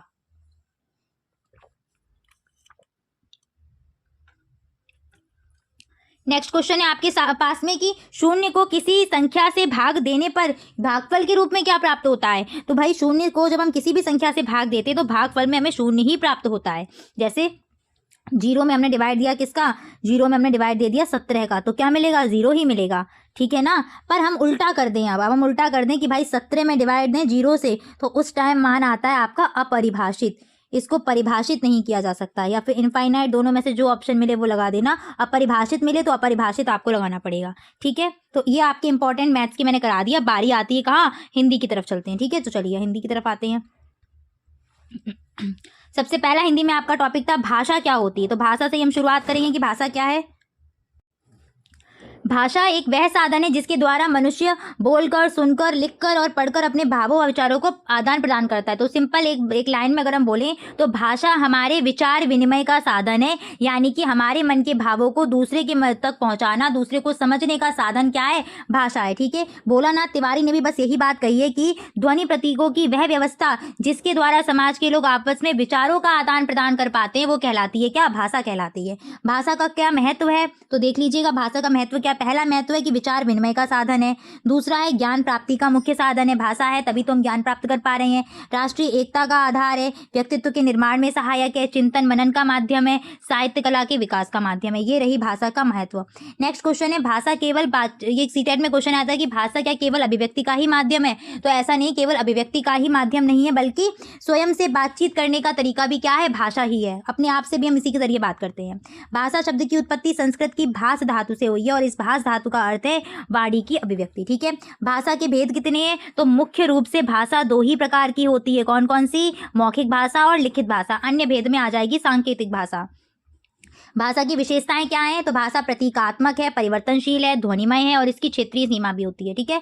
भाषा एक अर्जित संपत्ति है। ये चीज इंपॉर्टेंट है पॉइंट की भाषा कैसी, सीटेट वालों के लिए तो बहुत इंपॉर्टेंट है, सीटेट देने वाले हैं अभी। भाषा एक अर्जित संपत्ति है, ठीक है। इसका वंशानुक्रम से कोई लेना देना नहीं है। ऐसा नहीं है कि मम्मी पापा जानते हैं तभी बच्चों को आ रही, नहीं। बच्चों को जो आसपास का वातावरण मिलता है ना, स्टार्टिंग में बच्चे वहां से भाषा सीखते हैं, तो बच्चे भाषा को अर्जित करते हैं। हाँ, वो अर्जित करने की क्षमता उनके अंदर जन्मजात होती है, ठीक है। तो है एक अर्जित संपत्ति। भाषा कठिनता से किसकी ओर जाती है, सरलता की ओर जाती है। आगे बढ़ते हैं। नेक्स्ट आपके भाषा के कौशल आ जाते हैं। तो 4 कौशल हैं भाषा के, सुबोपली, सुनना, बोलना, पढ़ना और लिखना। तो ये 4 कौशल हैं। पहला कौशल से ही शुरू करेंगे, पठन कौशल से। पठन कौशल का मतलब होता है लिखित भाषा को पढ़कर उसका अर्थ समझने की क्रिया कहलाती है पठन। यानी कि जो भी लिखी हुई बात है उसको पढ़ना और उसका अर्थ ग्रहण करना ही क्या है, पठन कहलाता है। उमा मंगल जी ने सेम यही डेफिनेशन बोली है कि लिखित सामग्री को पढ़ते हुए उसका अर्थ ग्रहण करना पठन कहा जाता है। पठन कौशल के उद्देश्य क्या है तो वर्णमाला के सभी अक्षरों की पहचान करना, ये पठन का उद्देश्य रहेगा कि बच्चा सभी अक्षर समझ पाए। आत्मविश्वास बढ़ाना बच्चे में, विद्यार्थियों को तीव्र गति से पठन का अभ्यास कराना, छात्रों में एकाग्रता, तत्परता, रुचि का विकास करना। पढ़ेंगे तभी क्या होगी, एकाग्रता आएगी, फिर मौन पठन की तरफ हम लेके जा सकते हैं उनको। स्वाध्याय के लिए प्रेरित करना बच्चे को, पठित विषय वस्तु का केंद्रीय भाव ग्रहण करने की क्षमता विकसित करना। तो ये इसके उद्देश्य रहेंगे। महत्व में भी आप सेम चीजें लिख सकते हैं, तो उद्देश्य महत्व सेम, अपनी बस लैंग्वेज चेंज करके अब वाक्य अपनी तरफ से बना करके लिख दीजिएगा, ठीक है। पठन के प्रकार, तो पठन मुख्य रूप से 2 ही प्रकार के होते हैं, मौन पठन और सस्वर पठन। मौन पठन क्या है तो लिखित भाषा को बिना उच्चारण किए मन ही मन शांतिपूर्वक ढंग से पढ़ना कहलाता है मौन पठन, ठीक है।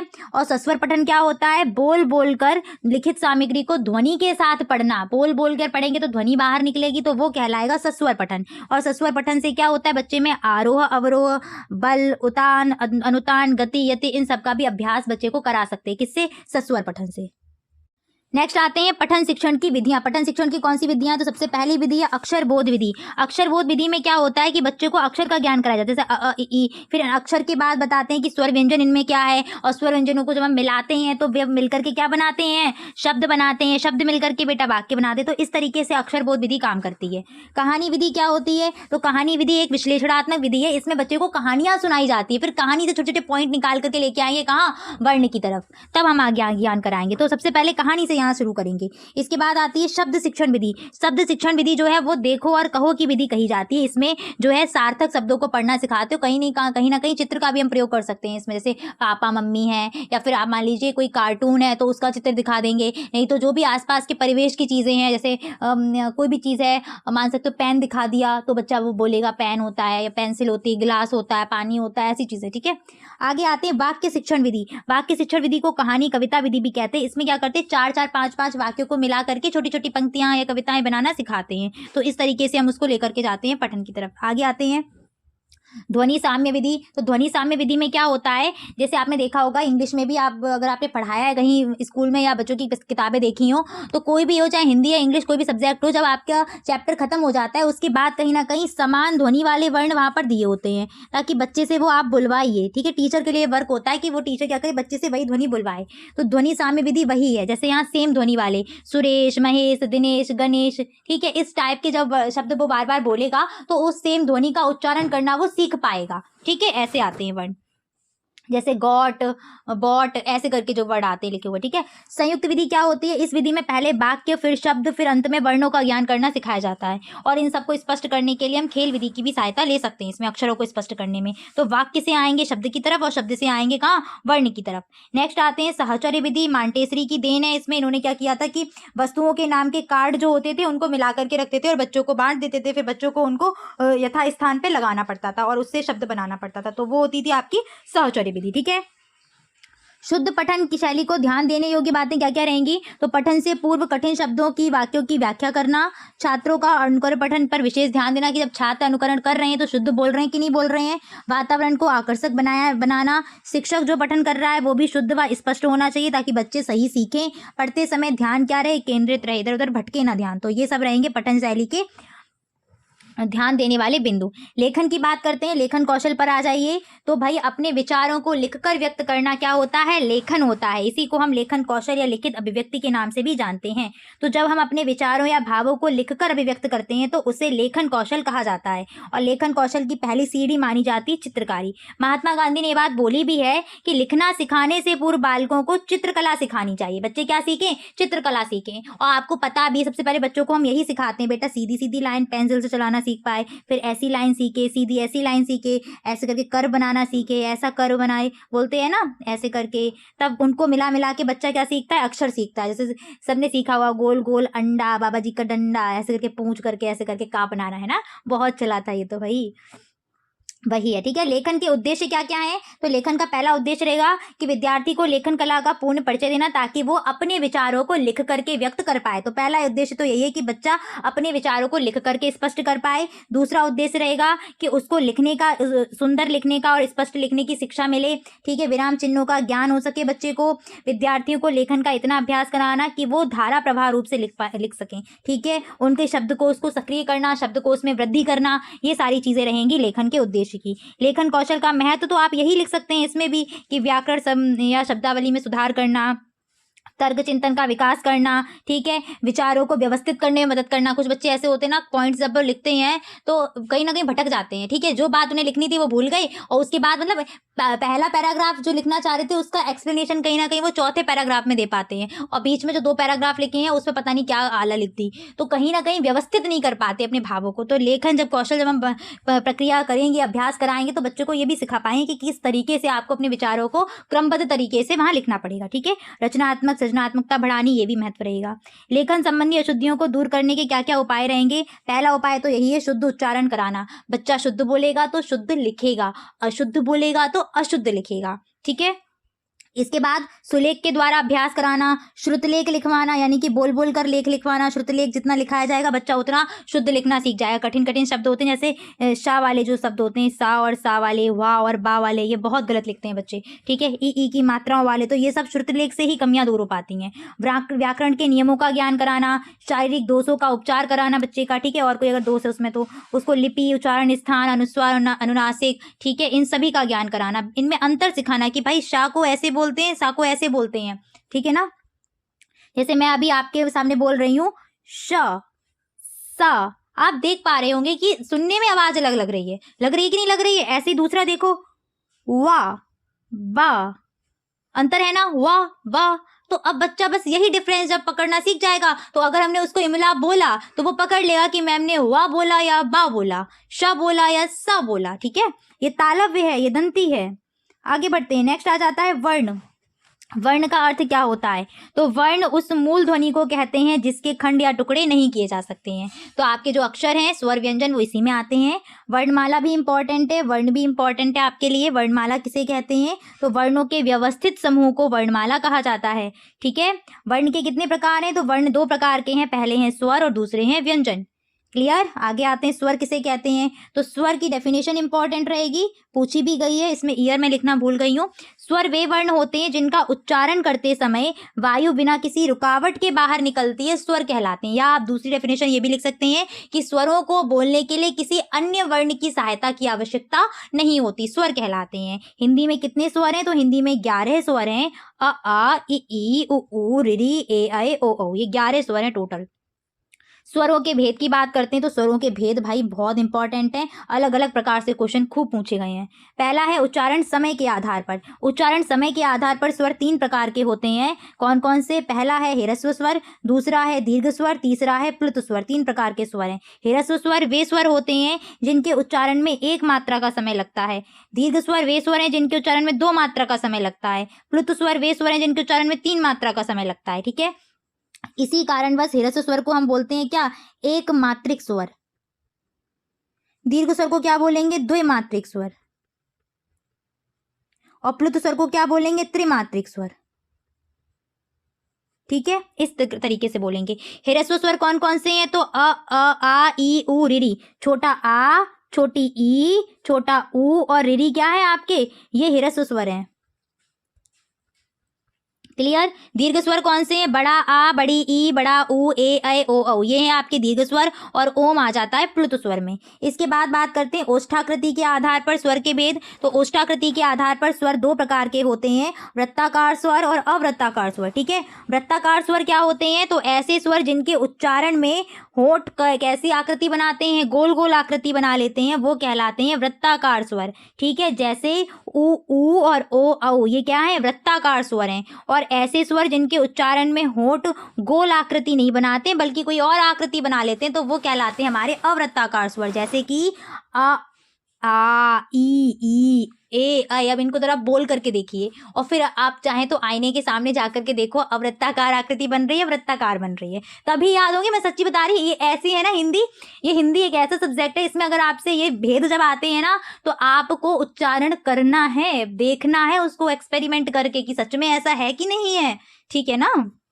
आगे आते हैं जिह्वा के प्रयोग के आधार पर। तो जिह्वा के प्रयोग के आधार पर 3 प्रकार के स्वर हैं।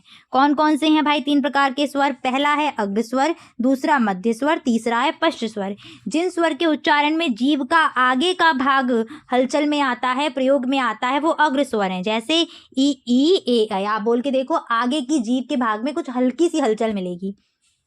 मध्य स्वर, तो जिनके उच्चारण में जिह्वा का मध्य का भाग हलचल में आएगा, प्रयोग में आएगा, वो मध्य स्वर। और जिन स्वरों के उच्चारण में जीभ का पिछला भाग सक्रिय होगा, वो क्या होंगे? पश्च स्वर। तो इसके उच्चारण एग्जाम्पल देख लीजिएगा, क्या रहेगा? अ।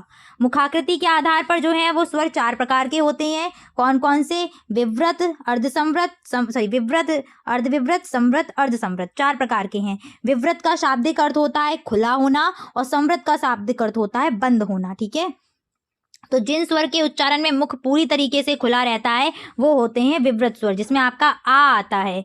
अर्धविव्रत स्वर कौन से होते हैं? तो ऐसे स्वर जिनके उच्चारण में मुख का आधा खुला रहता है, ठीक है, ज़्यादा खुला होगा, मतलब खुले से थोड़ा कम खुला होगा तो वो हो जाएगा अर्धविवृत स्वर, जिसमें आ ए ओ आ जाएगा। ठीक है, संवृत स्वर होते हैं जिनके उच्चारण में प्रायः मुख बंद रहता है, पूरा बंद रहता है, वो होते हैं आपके संवृत स्वर, जिनके उच्चारण के समय मुख प्रायः बंद सा प्रतीत होगा। तो ई उ रि ये सारे के सारे क्या हैं? संवृत। अर्धसंवृत जिनके उच्चारण करते समय मुख आधा बंद रहता है वो होते हैं अर्धसंवृत। तो ये हो जाएंगे ए और ऐ।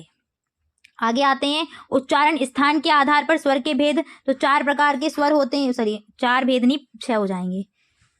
ठीक है, पहला है कंठ स्वर, तो जिसका उच्चारण कंठ से वो कंठ स्वर कौन कौन से होंगे? आ हो जाएगा। तालव्य स्वर जिनका उच्चारण तालु से होगा वो तालव्य होंगे, तो ई हो जाएगा। मूर्धन्य स्वर जिनका मूर्धा से उच्चारण होगा वो हो जाएगा, मूर्धा से केवल रि का होता है तो रि स्वर इसमें आ जाएगा।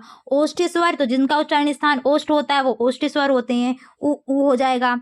कंठ तालव्य स्वर कौन से होंगे? जिनका उच्चारण कंठ तालु दोनों से होता है तो वो हो जाएगा ए ऐ। और कंठोष्ठ में आ जाते हैं ओ औ, क्योंकि इनको उच्चारण करते समय कंठ और ओष्ठ दोनों की जरूरत होती है, तो वहां पर आपका कंठोष्ठ में ओ औ रहेगा। ठीक है, मुख व नाक से वायु निकलने के आधार पर स्वर के 2 भेद होते हैं। पहला है अनुनासिक स्वर, दूसरा है निरनुनासिक स्वर। अनुनासिक स्वर वो स्वर होते हैं जिनके उच्चारण में वायु मुख के साथ साथ नासिका से भी बाहर निकल रही है। ठीक है, तो वो कहलाते हैं क्या? अनुनासिक स्वर, जैसे आ ओ। ठीक है, चंद्रबिंदु वाला। निरनुनासिक क्या होते हैं? जिनके उच्चारण में जो वायु है वो केवल मुख से ही बाहर निकलती है, नासिका का कोई रोल नहीं है, तो वो हो जाएगा आपका निरनुनासिक, जैसे आ ई ओ। ठीक है, अगला है आपके व्यंजन किसे कहते हैं? तो जिन वर्णों के उच्चारण में स्वरों की सहायता ली जाती है वो व्यंजन कहलाते हैं, जैसे क ख ग घ। बिना स्वर के तो पढ़े नहीं आएंगे बोलने में ही। ठीक है, व्यंजनों का वर्गीकरण। स्पर्श व्यंजन सबसे पहले आता है। तो स्पर्श व्यंजन का अर्थ होता है कि ऐसे व्यंजन जिनके उच्चारण के समय हमारी जिह्वा जो होती है वो मुख के अन्य भागों को स्पर्श करती हुई चलती है। ठीक है,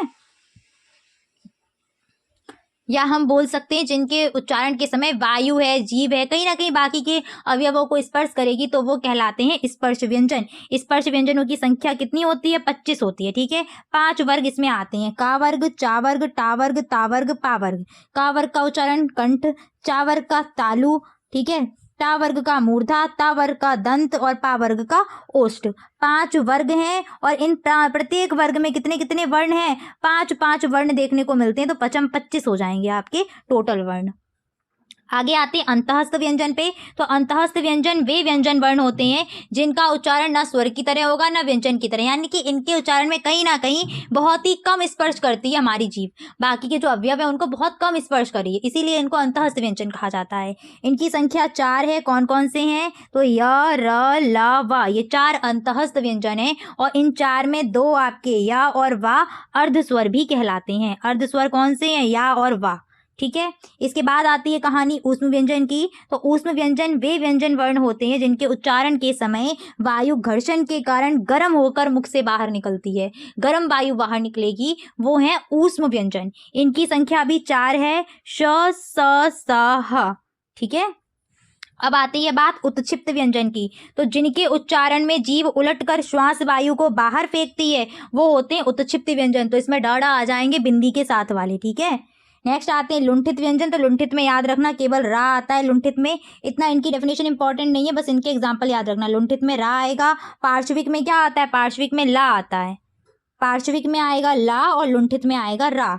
बाकी जब रा को उच्चारण करते हैं तो जो हमारी जीभ है वो ऊपर से लुढ़कती हुई नीचे आती है, तो वो आपका लुंठित हो जाएगा। पार्श्विक में क्या होता है कि जीभ के अगल बगल से पार्श्व से वायु बाहर निकलती है, तो वो आपका पार्श्विक है। अनुनासिक व्यंजन क्या है? तो प्रत्येक वर्ग का पंचम वर्ण। कौन सा वर्ण? पंचम वर्ण क्या है? अनुनासिक है, प्रत्येक वर्ग का पंचम वर्ण। ठीक है, नीचे लिखे हुए भी हैं। नेक्स्ट आते हैं श्वास वायु के निकलने के आधार पर व्यंजन के भेद। तो श्वास वायु के निकलने के आधार पर व्यंजन के जो भेद हैं वो 2 प्रकार के व्यंजन होते हैं। कौन कौन से व्यंजन हैं? तो पहला है आपका अल्प प्राण और दूसरा है महाप्राण। अल्प प्राण वे हैं जिनमें कम श्वास वायु बाहर निकलती है, महाप्राण में ज्यादा श्वास वायु बाहर निकलती है। एग्जाम्पल यहाँ मैं बता देती हूँ। अल्प प्राण में आपका आता है प्रत्येक वर्ग का पहला, तीसरा, 5वां वर्ण, और महाप्राण में आता है प्रत्येक वर्ग का दूसरा और चौथा वर्ण। कंपन के आधार पर व्यंजन 2 प्रकार के हैं, अघोष व्यंजन और सघोष व्यंजन। ठीक है, अघोष और सघोष व्यंजन को देख लीजिए। ऐसे व्यंजन जिनके उच्चारण में क्या है? कंपन नहीं होता, वो कहलाते हैं अघोष, और जिनके उच्चारण में कंपन होता है वो कहलाते हैं सघोष। अघोष, अ मीन्स नहीं, घोष मीन्स कंपन, ठीक है। तो कंपन नहीं तो अघोष, और कंपन होगा तो सघोष हो जाएगा, ठीक। अब अघोष में कौन कौन से वर्ण आते हैं, तो प्रत्येक वर्ग का पहला और दूसरा वर्ण क्या है, अघोष है। साथ साथ तीनों सा, स स सा, ये भी क्या है, अघोष है। इसके बाद बात कर लेते हैं सघोष की। तो प्रत्येक वर्ग का तीसरा, चौथा, पांचवा वर्ण क्या है, सघोष है। साथ साथ आपके तीन वो चारों अंतःस्थ व्यंजन और ह इसी में आता है। स्वरों की कुल संख्या 11 है, व्यंजनों की कुल संख्या 33 है। संयुक्त व्यंजन 4 होते हैं, छत्र, ज्ञ, श्रा। उत्क्षिप्त व्यंजन 2 होते हैं, अयोगवह 2 होते हैं, आ, अंग और अंगहा। और हिंदी वर्णमाला में टोटल वर्ण होते हैं 52, यानी कि 52 वर्णों की संख्या है। आगे आते हैं शब्द किसे कहते हैं। तो शब्द का मतलब क्या है, एक या एक से अधिक वर्णों का समूह जो कैसा हो, एक अर्थ देता हो, या फिर आप बोल सकते हो कि वर्णों का सार्थक समूह कहलाता है शब्द। जैसे राम, लकड़ी, ठीक है। भेद देख लीजिएगा, शब्द के भेद। रचना के आधार पर 3 प्रकार के शब्द होते हैं, यौगिक, रूढ़ और योग रूढ़ शब्द। यौगिक शब्द क्या होते हैं, 2 या 2 से अधिक सार्थक शब्दों के मेल से बना हुआ शब्द कहलाता है यौगिक शब्द। फॉर एग्जाम्पल, विद्या और विद्या शब्द में हमने आलय शब्द जोड़ दिया, दोनों शब्द अर्थ दे रहे हैं। विद्या का मतलब भी क्या अर्थ है, कोई ना कोई, आलय का मतलब घर, तो विद्यालय शब्द मिलकर के बनेगा, तो ये विद्यालय शब्द क्या है, यौगिक शब्द है। तो टोटल आप ऐसे भी इसको समझ सकते हो कि जो भी शब्द बना हुआ है, इस शब्द के जब आप 2 टुकड़े करेंगे तो वो दोनों टुकड़े प्रॉपर अर्थ देंगे, और जो वो दोनों टुकड़े अर्थ दे रहे होंगे ना, मिलाकर भी वही अर्थ मिलेगा। जैसे पाठशाला, पाठशाला। अब देखो, पाठ मीन्स क्या होता है, पढ़ना, शाला मीन्स जगह, तो पाठशाला का अर्थ क्या निकल रहा है, पढ़ने के लिए जगह, पढ़ने के लिए शाला, ठीक है। पर प्लस उपकार, परोपकार, पर मीन्स दूसरों पर और उपकार मीन्स भला। परोपकार का मतलब भी क्या है, दूसरों पर भला करना। महा और प्लस औषधि, तो महौषधि शब्द भी क्या है आपका, यौगिक शब्द हो गया, ठीक है। रूढ़ शब्द क्या होते हैं, तो ऐसे शब्द जिनके सार्थक खंड नहीं किए जा सकते, सार्थक टुकड़े नहीं किए जा सकते, वो कहलाते हैं रूढ़ शब्द। जैसे पानी, पानी छोड़ो, ऐसे लिखते हैं राम।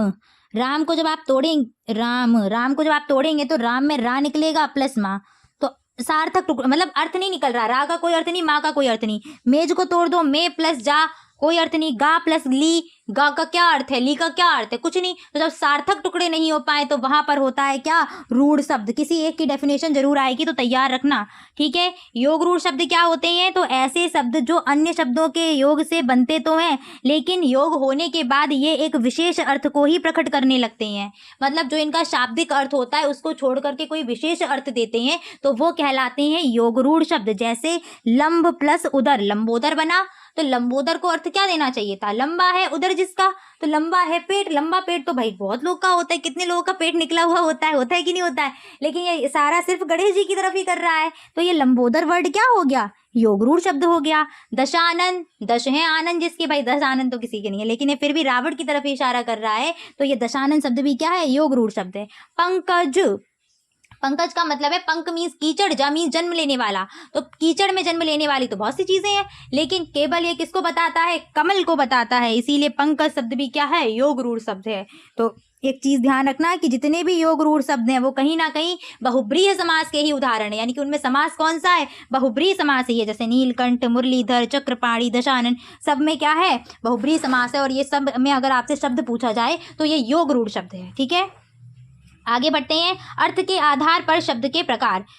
तो पहला है आपका प्रकार सार्थक शब्द। सार्थक का मतलब होता है ऐसे शब्द जो कुछ ना कुछ अर्थ देते हो, तो सार्थक शब्द आपका रहेगा हंसना, खेलना, सोना, ठीक है। और ये जो ऊपर भी पढ़े थे, दशानन, पंचानन, ठीक है, ये सब क्या है, सार्थक शब्द हैं। और सार्थक शब्द के ही आगे आपको भेद पढ़ने को मिलेंगे। शब्द 2 प्रकार के होते हैं, सार्थक और निरर्थक। सार्थक में ही आपको भेद पढ़ने को देखने को मिलेंगे, ठीक है। निरर्थक शब्द वो शब्द होते हैं जो कोई अर्थ नहीं देते हैं, वो निरर्थक कहलाते हैं। जैसे रोटी, वोटी, तो ये वोटी लगा हुआ है ना, कोई मीनिंग नहीं दे रहा, वोटी निरर्थक है। पानी, वाणी, पानी, पानी तो मतलब दे रहा है, वाणी का कोई मतलब नहीं है। वाणी होता तो समझ में आता भी, तो वाणी क्या हो जाएगा, निरर्थक। डंडा, वंडा, वंडा यहाँ सिर्फ क्या है, ऐसे ही यूज किया है, निरर्थक शब्द है, ठीक है। अब आते हैं हम एकार्थी शब्द। ये सब, ये जो एकार्थी वगैरह, ये सार्थक शब्दों के ही भेद हैं। तो वे शब्द जिनका प्रयोग एक ही अर्थ के लिए किया जाता है, ये वो कोई दूसरा अर्थ प्रकट नहीं करते, सार्थक शब्द कहलाते हैं। जैसे पुस्तक, घर, गाय, ऐसे पूछ सकते हैं आपसे। सत्य बोलने वाला, सत्यवादी, सत्यवादी केवल एक ही अर्थ देगा सत्य बोलने वाले के लिए, ठीक है ना। तो ये एकार्थी शब्द हो गया। अनेकार्थी शब्द वे शब्द होते हैं जो एक से अधिक अर्थ देते हैं, वो अनेकार्थी कहलाते हैं। जैसे आम, आम का फल भी है, और आम लोग होते हैं ना, आम बात है, अरे नॉर्मल सी बात है, साधारण सी बात है, तो वो साधारण का अर्थ भी देता है।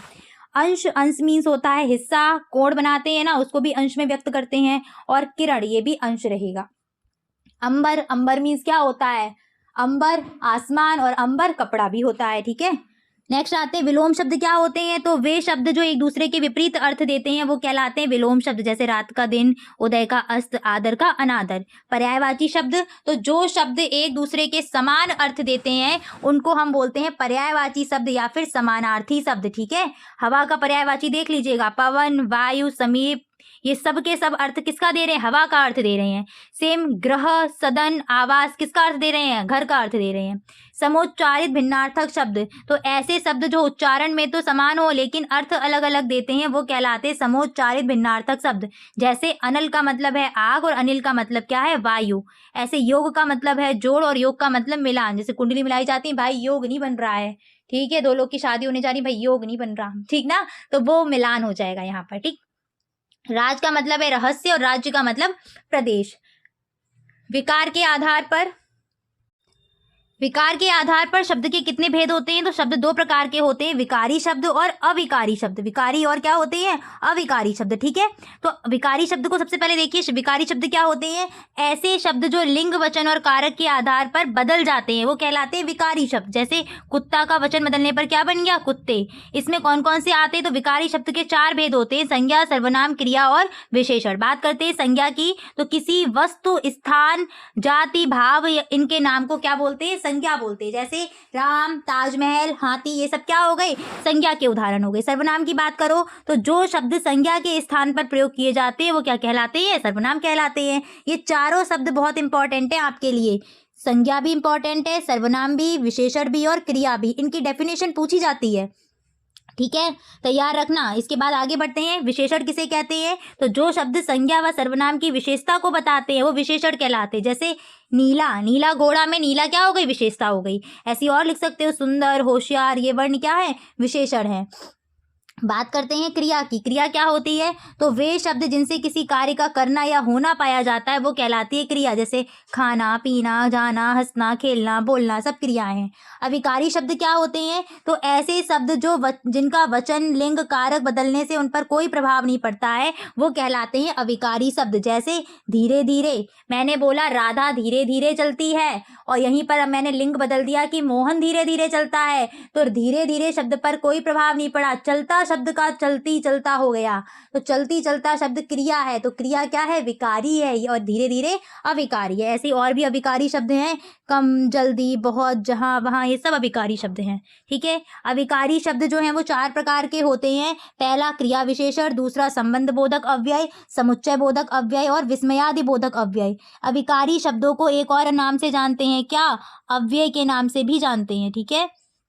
क्रिया विशेषण क्या होता है, तो ऐसे शब्द जो क्रिया की विशेषता बताते हैं, किसकी विशेषता, क्रिया की विशेषता को बताते हैं वो कहलाते हैं क्रिया विशेषण। फॉर एग्जाम्पल, पुजारा धीरे धीरे खेल रहा है, खेलना क्रिया है और क्रिया की विशेषता है कि धीरे धीरे, तो धीरे धीरे यहाँ क्या हो गया, क्रिया विशेषण हो गया। इसी प्रकार से आगे बढ़िए, संबंध बोधक अव्यय। संबंध मीन्स क्या होता है, रिलेशन। तो ऐसे अव्यय जो किसी संज्ञा या सर्वनाम का किसी दूसरे शब्द के साथ संबंध प्रकट करते हैं वो कहलाते हैं संबंध बोधक अव्यय। जैसे नीचे, ऊपर, पास, समीप इत्यादि, ठीक है।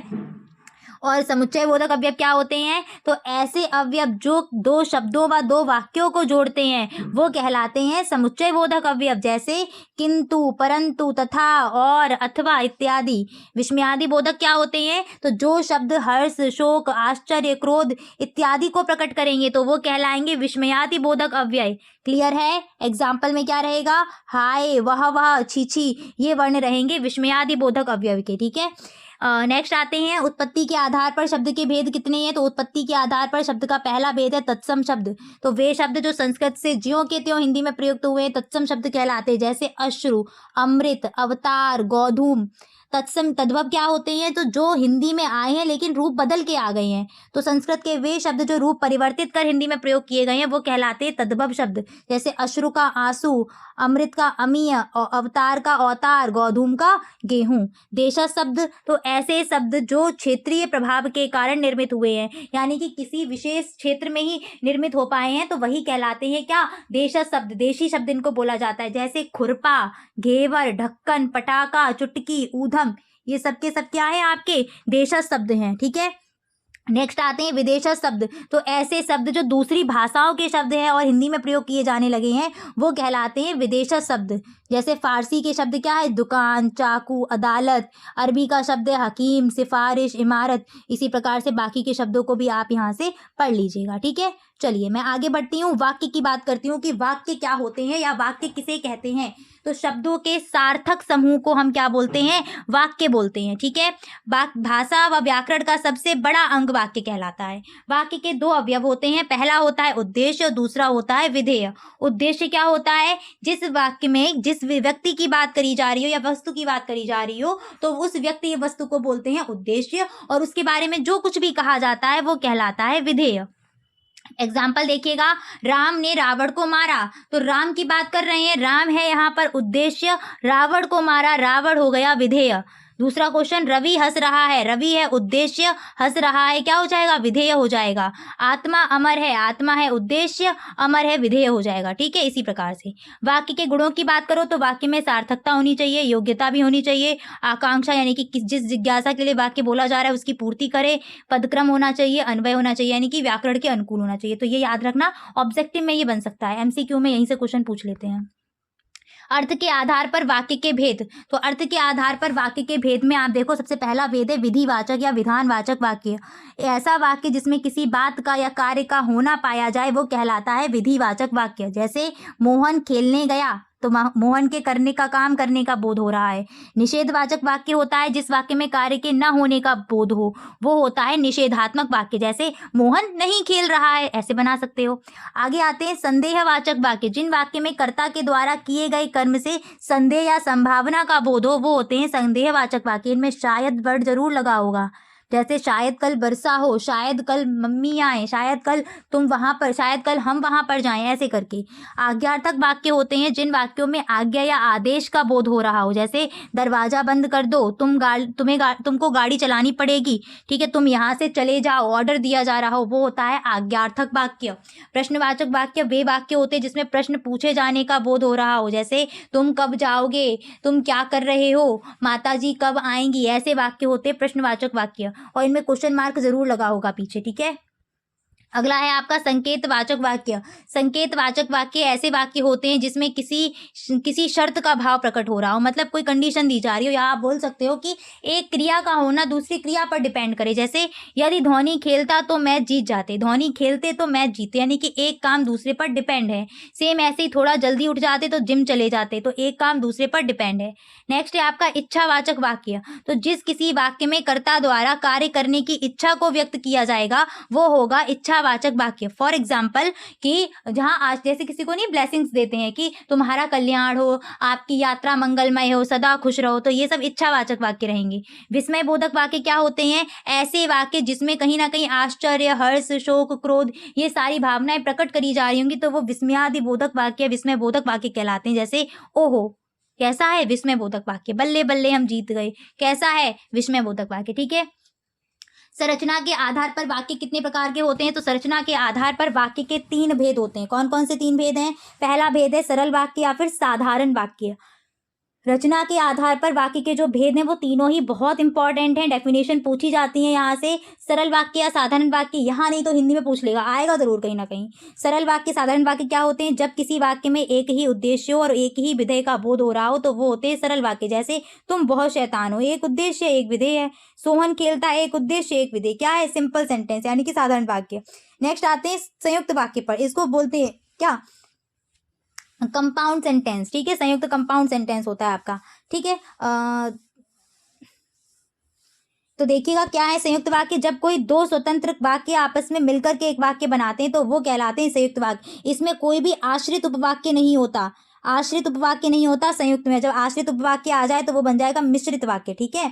इसमें अगर दोनों उपवाक्यों को हटाओगे तो वो हटने पर अलग अलग पूरा अर्थ दे रहे होंगे, कोई अलग अर्थ पर कोई प्रभाव नहीं पड़ेगा, ठीक है। ये कौन से अव्यय के द्वारा जुड़े होते हैं, तो ये जिस संयोजक के द्वारा जुड़े होते हैं वो आपके लिखे हैं, किंतु, परंतु, लेकिन, तथा, एवं, अथवा, बल्कि। ये जैसे ही देखने को मिल जाए वैसे समझ जाना कैसा वाक्य है, संयुक्त वाक्य। छुट्टियां समाप्त हुई और हम घर आ गए, मैंने उसे देखा और वह रो पड़ा। मैंने उसे देखा पूरा अर्थ है, और वह रो पड़ा, वो रो पड़ा, ये भी एक पूरा अर्थ दे रहा है। तो अलग अलग करने पर भी वो दोनों अपना अर्थ देते हैं। मिश्रित वाक्य क्या होते हैं, तो जब किसी वाक्य में एक से अधिक उपवाक्य जुड़े हों, और यहाँ पर याद रखना एक आश्रित उपवाक्य होगा, एक आपका प्रधान उपवाक्य होगा। जब ऐसे जुड़े होंगे तो यहाँ पर क्या होगा, आपका मिश्रित वाक्य बनते हैं, ठीक है। इनमें कौन कौन से शब्द जोड़ते हैं इनको, तो जब, तब, जैसा, तैसा, जितना, उतना, यद्यपि, तथापि, ऐसे शब्द जो है इनको जोड़ करके ये वाक्य बनाए जाते हैं, ठीक है। तो उदाहरण देख लो। सबसे पहला उदाहरण क्या है, जिसकी लाठी उसकी भैंस, जिसकी उसकी देख के मिश्रित वाक्य। यदि आप मेहनत करोगे तो परीक्षा में पास हो जाओगे। यदि और तो देख के समझ जाओ कौन सा वाक्य है, मिश्रित वाक्य। उम्मीद है समझ में आ गया होगा। चलिए आगे बढ़ते हैं। क्रिया के आधार पर वाक्य के भेद। तो क्रिया के आधार पर वाक्य के 3 भेद होते हैं, कर्ता प्रधान वाक्य, कर्म प्रधान वाक्य और भाव वाक्य, भाव प्रधान वाक्य। कर्ता प्रधान वाक्य को हम कर्तरीवाच्य बोलते हैं। क्या बोलते हैं, कर्तरीवाच्य। वह वाक्य जिसमें कर्ता की प्रधानता हो, यानी कि जिसमें क्रिया किसके अनुसार लगी हुई हो, कर्ता के अनुसार लगी होगी, तो वो कहलाते हैं कर्तरीवाच्य, ठीक है। जैसे अनुज किताब पढ़ता है, अनुज किताब पढ़ता है, क्रिया किसके अनुसार लगी है, अनुज के अनुसार लगी है। विशाल किताबें पढ़ता है, तो किताबें के अनुसार क्रिया नहीं है, किसके अनुसार है, विशाल के अनुसार है। तो ये वाक्य भी क्या है, कर्तरीवाच्य है। कर्मवाच्य क्या होते हैं, क्रिया, ऐसा वाक्य जिसमें क्रिया के जिस रूप से पता चले कि जो क्रिया लगी है वो कर्म के आधार पर है, यानी कि वाक्य कर्म प्रधान हो, तो वो कहलाता है कर्मवाच्य, ठीक है। जैसे कांच का गिलास टूट गया, तो कांच के गिलास के आधार पर लगी है। यहाँ पर कर्ता क्या है, हटा दिया, छुपा दिया, ठीक है। पत्र भेजा गया, किसी के द्वारा तो पत्र भेजा गया होगा, जैसे मेरे द्वारा पत्र भेजा गया, तो प्रधानता इस सेंटेंस में पत्र की है, मेरे द्वारा, मेरी कोई प्रधानता नहीं, इसीलिए मेरे द्वारा हटा दिया था, छुपा दिया था। तो ये क्या है, कर्म प्रधान वाक्य है। तो जब भी आप अगर इसको देखो तो ऐसे बनते, जैसे राम पत्र लिखता है, तो इसका कर्मवाच्य हो जाएगा राम के द्वारा पत्र लिखा जाता है, ठीक है। भाववाच्य क्या होते हैं, तो भाववाच्य वह है जिसमें भाव की प्रधानता होती है, ठीक है, उसको भाववाच्य बोलते हैं। जैसे राम से खेला नहीं जाता, मुझसे उठा नहीं जाता, ठीक है, मुझसे चला नहीं जाता, उससे दौड़ा नहीं जाता। ये सारे वाक्य क्या हैं, भाववाच्य का बोध कराते हैं। आगे आते हैं ध्वनि का ज्ञान। ध्वनि क्या होती है, तो भाई भाषा की सबसे छोटी इकाई ध्वनि कहलाती है, और ध्वनि के टुकड़े नहीं किए जा सकते, ठीक है। ध्वनि के लिए आवश्यक तत्व कौन कौन से हैं, स्पष्टता, शुद्धता, सार्थकता, तरंगता। स्पष्ट होनी चाहिए, शुद्ध होनी चाहिए, सार्थक होनी चाहिए, तरंग होनी चाहिए, यानी कि आरोह अवरोह होना चाहिए। ध्वनि के प्रकार, तो भाई स्वर होते हैं और व्यंजन होते हैं, ठीक है। ये इनके इंपॉर्टेंट पॉइंट पढ़ लेना। स्वर किसे कहते हैं, जस्ट अभी बताया था आपको, ठीक है ना। व्यंजन किसे कहते हैं, ये भी बता चुकी हूँ मैं। ये सारी चीज़ें, ये सारे अभी तो पढ़ा दिया था ये, ठीक है। व्यंजनों के प्रकार, प्राण वायु के आधार पर अल्प प्राण व्यंजन, जिनके उच्चारण में मुख से कम वायु निकले उनको अल्प प्राण कहते हैं। कौन कौन से आते हैं इसमें, तो 135वां वर्ण और 11 लावा अंतस्थ भी इसी में आ जाएंगे। महाप्राण में जिनके उच्चारण में मुख से अधिक वायु निकलती है वो होते हैं महाप्राण। प्रत्येक वर्ग का दूसरा चौथा वर्ण और श स आ जाएंगे, ठीक है। घोष अघोष में देख लो, घोष क्या होते हैं, घोष को सघोष भी बोला जाता है। स्वर तंत्रियों के आधार पर इनको बांटा गया है। तंत्रियों में कंपन होगा तो हो जाएगा सघोष। कौन कौन से आते हैं, प्रत्येक वर्ग का तीसरा चौथा पांचवा वर्ण, साथ में अंतस्थ व्यंजन और हा, तो वो है सघोष। अघोष क्या होता है, जिनके उच्चारण में स्वर तंत्रियों में कंपन नहीं होता वो अघोष होते हैं। प्रत्येक वर्ग का पहला दूसरा वर्ण और तीनों प्रकार के श स स, ठीक है। सभी स्वर क्या है, घोष वर्ण होते हैं।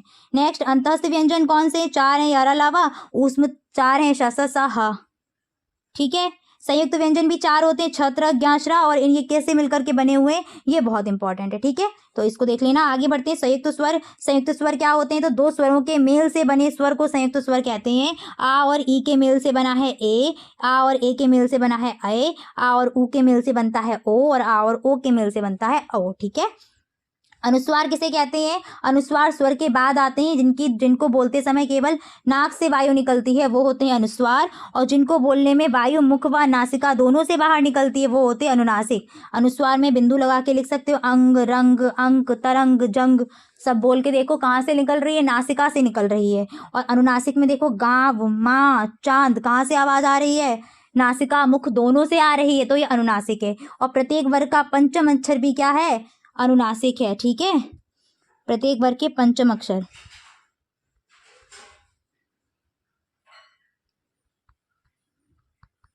ये आगे पीछे लिख दिया मैंने। चलो आगे बढ़ते हैं। हलंत किसे कहते हैं? हलंत का तात्पर्य क्या है? स्वर रहित वर्ण, ठीक है। जब ये हलंत लग जाती है किसी वर्ण पर तो उसको क्या बना देती है? स्वर रहित बना देती है। महान में ना पर लगी है यानी कि ना स्वर रहित है। सन में भी ना पर लगी है, ना स्वर रहित है। पश्चात में ता पर लगी है, ता स्वर रहित है। परिषद में दा पर लगी है, दा क्या है? स्वर रहित है। आगे आते हैं वर्णों के उच्चारण स्थान को फटाफट से देख लीजिएगा। वर्णों के उच्चारण स्थान तो पहला है आपका कंठ। कंठ से कौन कौन उच्चारित होते हैं? तो अ आ का वर्ग, हा और विसर्ग। तालु से ई चा वर्ग, या और शा। मूर्धा से रि टा वर्ग, रा और शा, ठीक है। दंत से ता वर्ग, सा भी यहीं आ जाएगा। ओष्ठ से पा वर्ग और उ। कंठ तालु से ए आए। कंठोष्ठ से ओ औ। नासिका से प्रत्येक वर्ग का पंचम वर्ण। दंतोष्ठ से किसका उच्चारण करते हैं? वाह। वाह का इंपॉर्टेंट है, ठीक है। दंत ओष्ठ। क्वेश्चन प्रीवियस ईयर में आया था कि वह वर्ण बताओ जिसके उच्चारण में निचला ओठ ऊपर के दांतों को टच करता है, तो वो आपका वाह होता है, ठीक है। इसीलिए इसका उच्चारण दंतोष्ठ है। आगे 4 कौशल है। श्रवोपली, सुनना, बोलना, पढ़ना और लिखना। श्रवण कौशल आपका अब शुरू होता है। पहले पठन लेखन हो गया था, श्रवण पर आते हैं। अब श्रवण कौशल में श्रु जो धातु से मिलकर बन के, एक सेकेंड, बहुत देर से बोल रही हूँ ना इसलिए थोड़ा सा ना, अब शुरू करते हैं। श्रवण शब्द जो है वो श्रु धातु से मिलकर के बना हुआ है और श्रु धातु का अर्थ होता है सुनना, ठीक है। तो सुनना व सुनकर के अर्थ ग्रहण करने की प्रक्रिया को ही हम क्या बोलते हैं? श्रवण बोलते हैं। श्रवण कौशल के उद्देश्य क्या रहेंगे? अर्थ ग्रहण करने की योग्यता विकसित करना, श्रवण के प्रति रुचि उत्पन्न करना ताकि दूसरे की बात बच्चा ध्यान से सुन पाए, वक्ता के मन के भावों को समझने के योग्य बनाना कि सामने वाले ने जो बोला आप उसकी भावनाएं समझ पाओ, शुद्ध उच्चारण की क्षमता विकसित करना, भाषा व साहित्य के प्रति रुचि उत्पन्न करना, ठीक है। श्रवण कौशल की विधियां कौन कौन सी हैं? तो प्रश्नोत्तर विधि, सस्वर वाचन, भाषण, कहानी कथन, वाद विवाद, इन सभी विधियों का प्रयोग करके हम श्रवण कौशल को इस्तेमाल कर सकते हैं, ठीक है, विकसित कर सकते हैं। कविता क्या होती है? तो ताल, लय, छंद एवं तुकबंदी युक्त रचना ही क्या कहलाती है? कविता कहलाती है। और कविता में अलंकार व रस आदि सभी सम्मिलित होते हैं। कविता का उद्देश्य क्या है? तो कल्पना शक्ति का विकास करना, कविता के प्रति प्रेम व रुचि को उत्पन्न करना, रसानुभूति व सौंदर्यानुभूति कराना, ठीक है, सृजनात्मकता का विकास करना, काव्य शैलियों से परिचित कराना। तो ये सब कविता शिक्षण की विशेषता रहेंगी। कविता शिक्षण की विधियां क्या क्या हैं? गीत प्रणाली, अभिनय प्रणाली, अर्थबोध प्रणाली, व्याख्या प्रणाली। कविता के प्रकार देखो, बाल गीत हो गए, नाटकीय कविता हो गई, वर्णनात्मक कविता हो गई, ठीक है। इस तरीके से कविताएं आपकी चलती रहती हैं। कहानी शिक्षण क्या होता है? तो कहानी क्या है? कहानी गद्य की साहित्य की सबसे लोकप्रिय विधा है, ठीक है ना। और ये जो क्या करती है, इस कहानी विधा के अंतर्गत जीवन के जो पक्ष होते हैं उनको कल्पनाओं में मिक्स करके वर्णन किया जाता है, यानी कि कल्पना मिश्रित मार्मिक व रोचक वर्णन कहाँ मिलता है? कहानियों में मिलता है। कहानी शिक्षण का क्या उद्देश्य है? सृजनात्मकता का विकास करना, नैतिक मूल्यों का विकास करना, साहित्य के प्रति रुचि उत्पन्न करना, विभिन्न शैलियों से परिचित कराना, तर्क कल्पना का विकास करना, ये सब कहानी शिक्षण के उद्देश्य हैं। कहानी शिक्षण की विधियां कौन कौन सी हैं? वार्तालाप विधि, चित्र विधि, प्रश्नोत्तर विधि और कहानी कथन विधि, ठीक है। लोकगीत किसे कहते हैं? ये क्वेश्चन आया था। तो लोक मीन्स लोक, गीत मीन्स गाने। लोकगीत हैं लोक के गीत, यानी कि जिन्हें कोई एक व्यक्ति ही नहीं बल्कि पूरा का पूरा आसपास का पूरा समाज अपनाता है, वो कहलाते हैं लोकगीत। बस इनकी खासियत है कि ये गीत जो हैं एक विशेष क्षेत्र में ही प्रचलित होंगे, ठीक है, एक विशेष, इसीलिए स्थानीय भाषा में लिखे हुए गीत होते हैं ये। नेक्स्ट आते हैं हम उच्चारण पर कि ध्वनि का उच्चारण से आप क्या समझते हो। तो उच्चारण का तात्पर्य केवल वर्णों को बोलने से ही है, यानी सॉरी केवल नहीं, वर्णों को बोलना ही क्या होता है? उच्चारण होता है। शुद्ध उच्चारण का मतलब क्या है? तो शुद्ध उच्चारण का मतलब केवल बोलना नहीं है, बल्कि हमें उतार चढ़ाव, लय, इन सब का ध्यान में रखते हुए बोलना है, ठीक है। उचित लय, गति, इन सबको ध्यान में रखते हुए बोलना कहलाता है शुद्ध उच्चारण। अशुद्ध उच्चारण के कारण क्या क्या है? तो ध्वनि का व उनके उच्चारण स्थान का पूर्ण ज्ञान ना होना, शर्मीला स्वभाव होना, लय, बल, गति, इन सब की जानकारी ना होना, क्षेत्रीय बोली का प्रभाव पड़ जाना, तब भी अशुद्ध उच्चारण हो जाएगा। कोई शारीरिक विकार है बच्चे में, तब भी उसका उच्चारण क्या है? अशुद्ध होगा। हकलाना, तुतलाना, ये भी क्या है? अशुद्ध उच्चारण। जल्दबाजी में भी अशुद्ध होता है, जैसे अभी मेरा हो जाता है कभी कभी, है ना। अशुद्ध उच्चारण के प्रकार क्या है? तो देखो, ई का ई बोल जाना, ओ का औ, इस तरीके से, स का शा बोलना, य का जा बोलना, री का रा बोलना, ठीक है। ये सारे के सारे क्या रहेंगे? उच्चारण, अशुद्ध उच्चारण के प्रकार रहेंगे। अशुद्ध उच्चारण को सुधार के उपाय क्या क्या हैं? तो बार बार अभ्यास कराकर उच्चारण संबंधी अशुद्धियों को दूर किया जाए, जाए, अनुस्वार, हलंत, विसर्ग इन सब का पूर्ण ज्ञान कराया जाए, छात्रों के अनुकरण वाचन पर विशेष ध्यान दिया जाए कि जब बच्चा बोल रहा है, अनुकरण कर रहा है तो शुद्ध कर रहा है या नहीं कर रहा है। शिक्षक का वाचन जो है वो शुद्ध और स्पष्ट होना चाहिए। ध्वनियों को उनके उच्चारण स्थान से परिचित करा करके अभ्यास कराया जाए। तो इस प्रकार से जो उच्चारण रहेगा वो शुद्ध रहेगा। लिपि क्या होती है? तो लिपि का अर्थ होता है किसी भी भाषा की लिखावट या लिखने का ढंग जो है वो लिपि कहलाता है। ठीक है। ध्वनियों को लिखने के लिए जिन चिन्हों का प्रयोग करते हैं वो सभी चिन्ह लिपि कहलाते हैं। कुछ लिपियां यहाँ लिखी गई हैं, जैसे देवनागरी लिपि में कौन कौन सी भाषाएं आती हैं? हिंदी, संस्कृत, मराठी, नेपाली। गुरुमुखी में पंजाबी लिखी जाती है। ठीक है। बंगाली लिपि में बांग्ला। ब्राह्मी लिपि में आपकी प्राचीन काल की संस्कृत और पाली भाषा। गुजराती लिपि में गुजराती भाषा। इसके बाद देवनागरी लिपि इंपॉर्टेंट है, इसको देख लीजिएगा। हिंदी वर्णमाला जो है वो देवनागरी लिपि में ही लिखी जाती है और इस देवनागरी लिपि को नागरी लिपि भी कहा जाता है। ये जो देवनागरी लिपि है वो कहाँ से विकसित हुई है? ब्राह्मी लिपि से विकसित हुई है। ठीक है। ब्राह्मी लिपि से गुप्त लिपि आई, गुप्त लिपि से कुटिल लिपि, कुटिल लिपि से प्राचीन नागरी और प्राचीन नागरी से देवनागरी लिपि। ठीक है। हिंदी वर्णमाला व लिपि संसार की सबसे विकसित वर्णमाला और लिपि मानी जाती है। आगे बढ़ते हैं। देवनागरी लिपि की विशेषताएं क्या क्या हैं? देवनागरी लिपि की विशेषताएं क्या क्या होती हैं? तो देवनागरी लिपि जो है वो वैज्ञानिक लिपि है, क्योंकि इस लिपि में क्या है? उच्चारण व लेखन का अपवाद रहित संबंध है। जो बोलते हैं वही हम लिखते भी हैं। वर्णों की बनावट सुंदर व स्पष्ट है और सरल है। एक ध्वनि के लिए केवल एक ही वर्ण है। इसका प्रयोग व्यापक रूप में हम करते हैं। ठीक है। और इसकी वर्णमाला का जो क्रम है वो क्या है? वैज्ञानिक है। हिंदी की सबसे खास बात यही है कि जो बोलते हैं वही लिखते हैं। शाह बोल रहे हैं तो शाह ही लिखेंगे। और इंग्लिश में ऐसा नहीं होता, कभी CH होता है, कभी C होता है, कभी कुछ होता है। के को का की जगह कभी के साइलेंट हो गया, जैसे नी में हो जाता है। ठीक है। बच्चा किन्हीं पढ़ता है, फिर उसको समझाते हैं कि नहीं के साइलेंट है। तो ऐसी चीजें यहाँ पर नहीं देखने को मिलती। यहाँ ऐसा कोई शब्द नहीं है कि साइलेंट वाइलेंट हो। ठीक है ना। आगे बढ़ते हैं। अगला क्या है? नेक्स्ट आ जाता है मात्राएं। मात्राएं क्या होती हैं? तो जब स्वर किसी व्यंजन के साथ जुड़ता है तो वो अपना रूप बदल देता है। जैसे अगर मैं बोलूं का है और का के साथ हम ई को जोड़ें, तो जब का ई में जुड़ेगा तो कुछ ऐसे जुड़ेगा, तो ये क्या लग गई? मात्रा लग गई। ठीक है। तो जब स्वर व्यंजन के साथ मिलते हैं तो उनका स्वरूप बदल जाता है और इस बदले स्वरूप को ही हम क्या बोलते हैं? मात्रा बोलते हैं। आ की कोई मात्रा नहीं है, बड़े आ की इस तरीके की, छोटी की ये, बड़ी की ये, छोटे ऊ की, इस तरीके से ये मात्राएं आपकी लगी हुई हैं। आगे बढ़ते हैं। लेखन। लेखन क्या है? तो लेखन का अर्थ है लिखना। अपने भावों व विचारों को लिख करके व्यक्त करना लेखन कहलाता है। लेखन अभ्यास निम्नलिखित प्रकार से करा सकते हैं: अनुलेख, श्रुतलेख, सुलेख। इन सब माध्यम से हम बच्चों को लेखन अभ्यास कराएंगे। अनुलेख क्या होता है? तो अनुलेख का मतलब होता है किसी भी बनावट के पीछे या बाद में लिखते जाना, यानी कि देख देख के लिखना, अनुकरण करके या नकल करके लिखना। तो वह लेख जिसे छात्र किसी पुस्तक आदि से देख देख कर लिखते हैं वो कहलाता है अनुलेख। ठीक है। श्रुतलेख क्या होता है? श्रुतलेख का मतलब होता है सुन करके लिखना। ठीक है। तो शिक्षक जो बोलते हैं छात्र सुनकर के जब लिखता है वही कहलाता है श्रुतलेख। श्रुतलेख से क्या क्या लाभ होंगे? तो लेखन की गति में वृद्धि हो जाएगी, विराम चिन्ह का ठीक से उपयोग करना सीख जाएगा, सावधानी से सुनने की आदत पड़ जाती है बच्चे में, स्पष्टता व शुद्धता का अभ्यास हो जाएगा, जो गलत लिख रहा होगा वो सही करने लगेगा, सुनकर भाषा को समझने व लिखने लगेगा। ठीक है। सुलेख क्या होता है? सुलेख का मतलब है सुंदर लेखन। तो लेख को सुंदर व आकर्षक ढंग से लिखना ही सुलेख कहलाता है। सुलेख का क्या महत्व और उद्देश्य है? तो छात्रों को सुंदर व आकर्षक तरीके से लेखन की तरफ उन्मुख करना, छात्रों को सौंदर्यानुभूति का अनुभव कराना है कि सुंदर लेख से क्या क्या लाभ हो सकते हैं। भाई सुंदर लिखोगे तो कितना अच्छा लगता है, पढ़ने में अच्छा लगता है। ठीक है ना। एक्टिव रहोगे, नींद नहीं आई, गंदा राइटिंग लिखा हो फिर मन नहीं होता पढ़ने में। उचित गति का विकास करना, तो ये रहेगा सुलेख का महत्व। इसके बाद आते हैं सुंदर लेखन के गुण क्या क्या हैं। तो अनुपात, यानी कि जो अक्षर बने, जैसे मेरे अक्षर आप देख रहे हैं अनुपात बराबर है, सारे अक्षर एक ही साइज के हैं कि नहीं है। तो वही शिरोरेखा, हमेशा मैं शिरोरेखा लगाती हूँ। ठीक है। शिरोरेखा का प्रयोग भी करना चाहिए, इससे लेखन सुंदर लगता है। उचित दूरी बनी होनी चाहिए लेखन में, जैसे दो वर्ण के बीच में दूरी बराबर हो। ठीक है। जब आप पूरा वाक्य लिखने जा रहे हैं तो दो शब्दों के बीच में हर जगह बराबर स्थान दें। ठीक। उचित हाशिया, उचित गति, इन सब का प्रयोग करना। लेखन की विधियाँ कौन कौन सी हैं?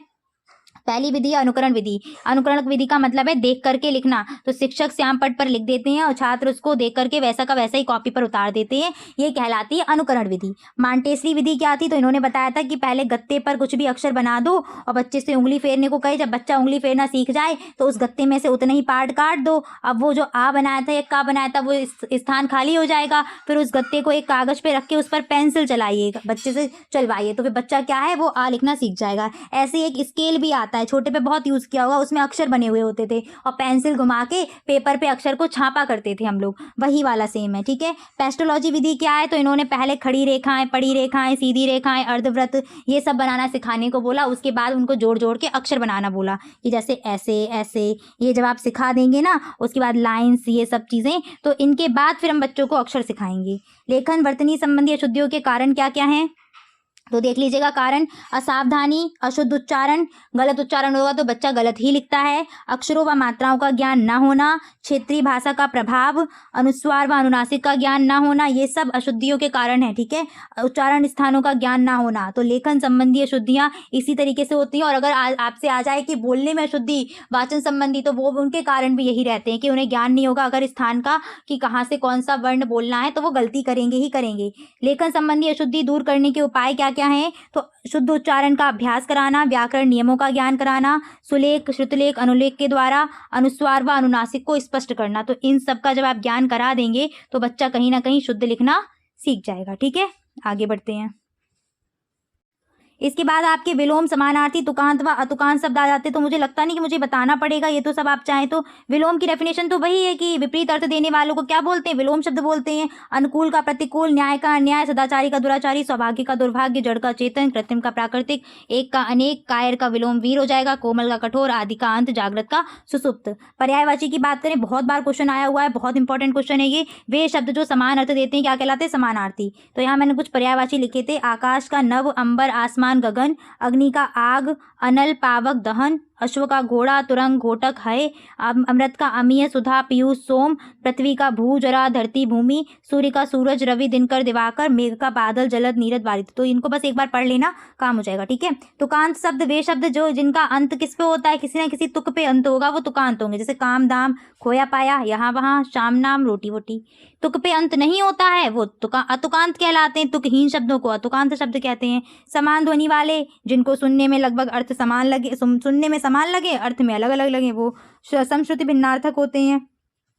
जैसे अनल का मतलब आग, अनिल का मतलब हवा, कुल का मतलब वंश, कूल का किनारा, शोक का मतलब दुख, शौक का मतलब चाव, धन का मतलब दौलत, धान का मतलब चावल, अनु का मतलब पीछे, अड़ु का मतलब कड़, कपट का मतलब धोखा, कपाट का मतलब दरवाजा। तो ये आपके क्या रहेंगे, समश्रुति भिन्नार्थक शब्द। इसके बाद आते हैं विराम चिन्हों पर।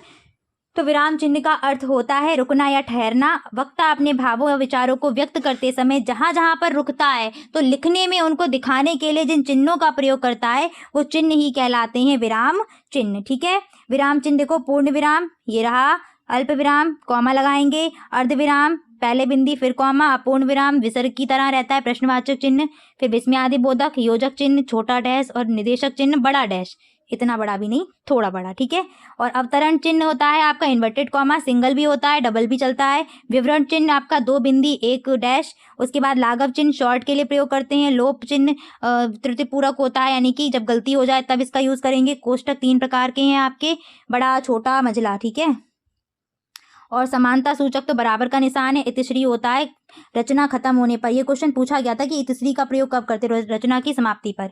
पूर्ण विराम का प्रयोग कब करते हैं, तो पूर्ण विराम का प्रयोग तब किया जाता है जब वाक्य में भली भांति ठहरना हो, यानी कि वाक्य पूरा समाप्त हो जाए।